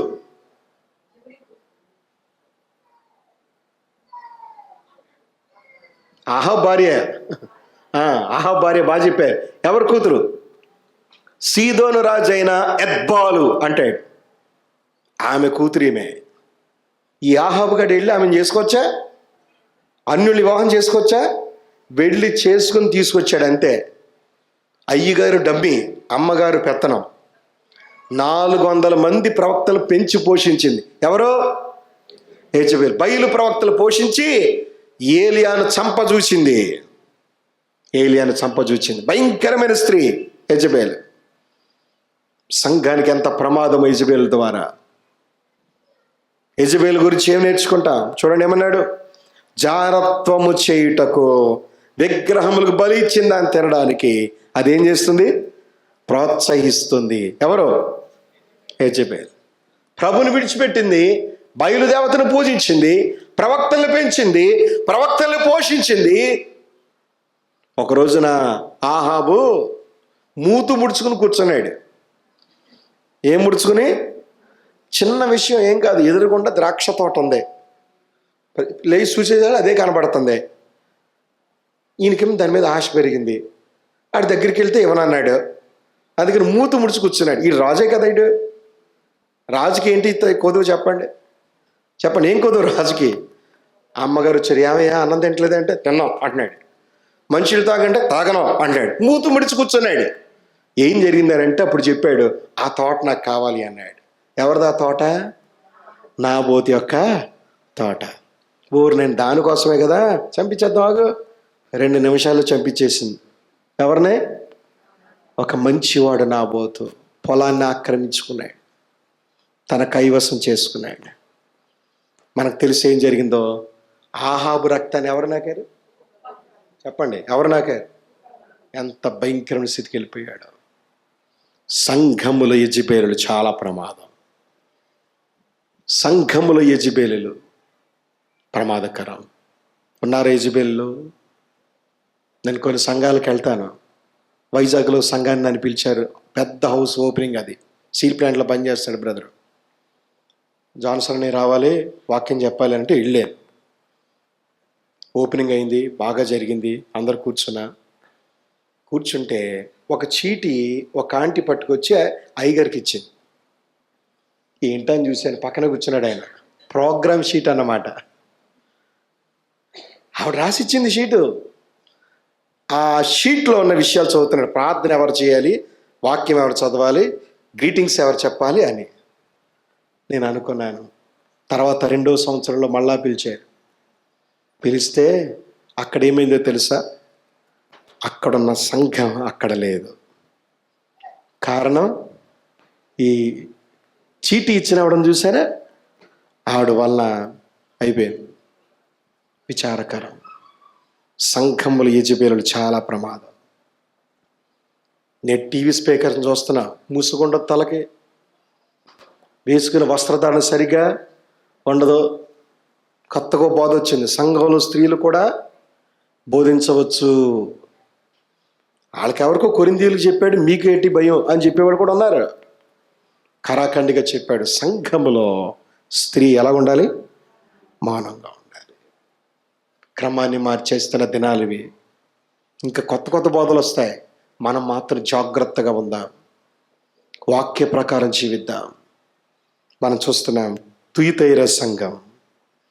ఈ సంఘం ఎలాంటిదో తెలుసా? జాగ్రత్తని విడిచిపెట్టని సంఘం ఇది. అందుకని అన్నాడు, మంచం పట్టిస్తానన్నాడు. దాన్ని ఏం చేస్తానంట? మంచం పట్టిస్తాను, దాని పిల్లల్ని నేను చంపుతానన్నాడు. తుయతైరలో సాతాను యొక్క గూఢమైన సంగతులు ఎరగమని చెప్పుకునే వారు కొంతమంది ఉన్నారు. వాడిని హెచ్చరిస్తున్నాడు, నిన్ను పగలగొడతాను నేను, జాగ్రత్త అన్నాడు.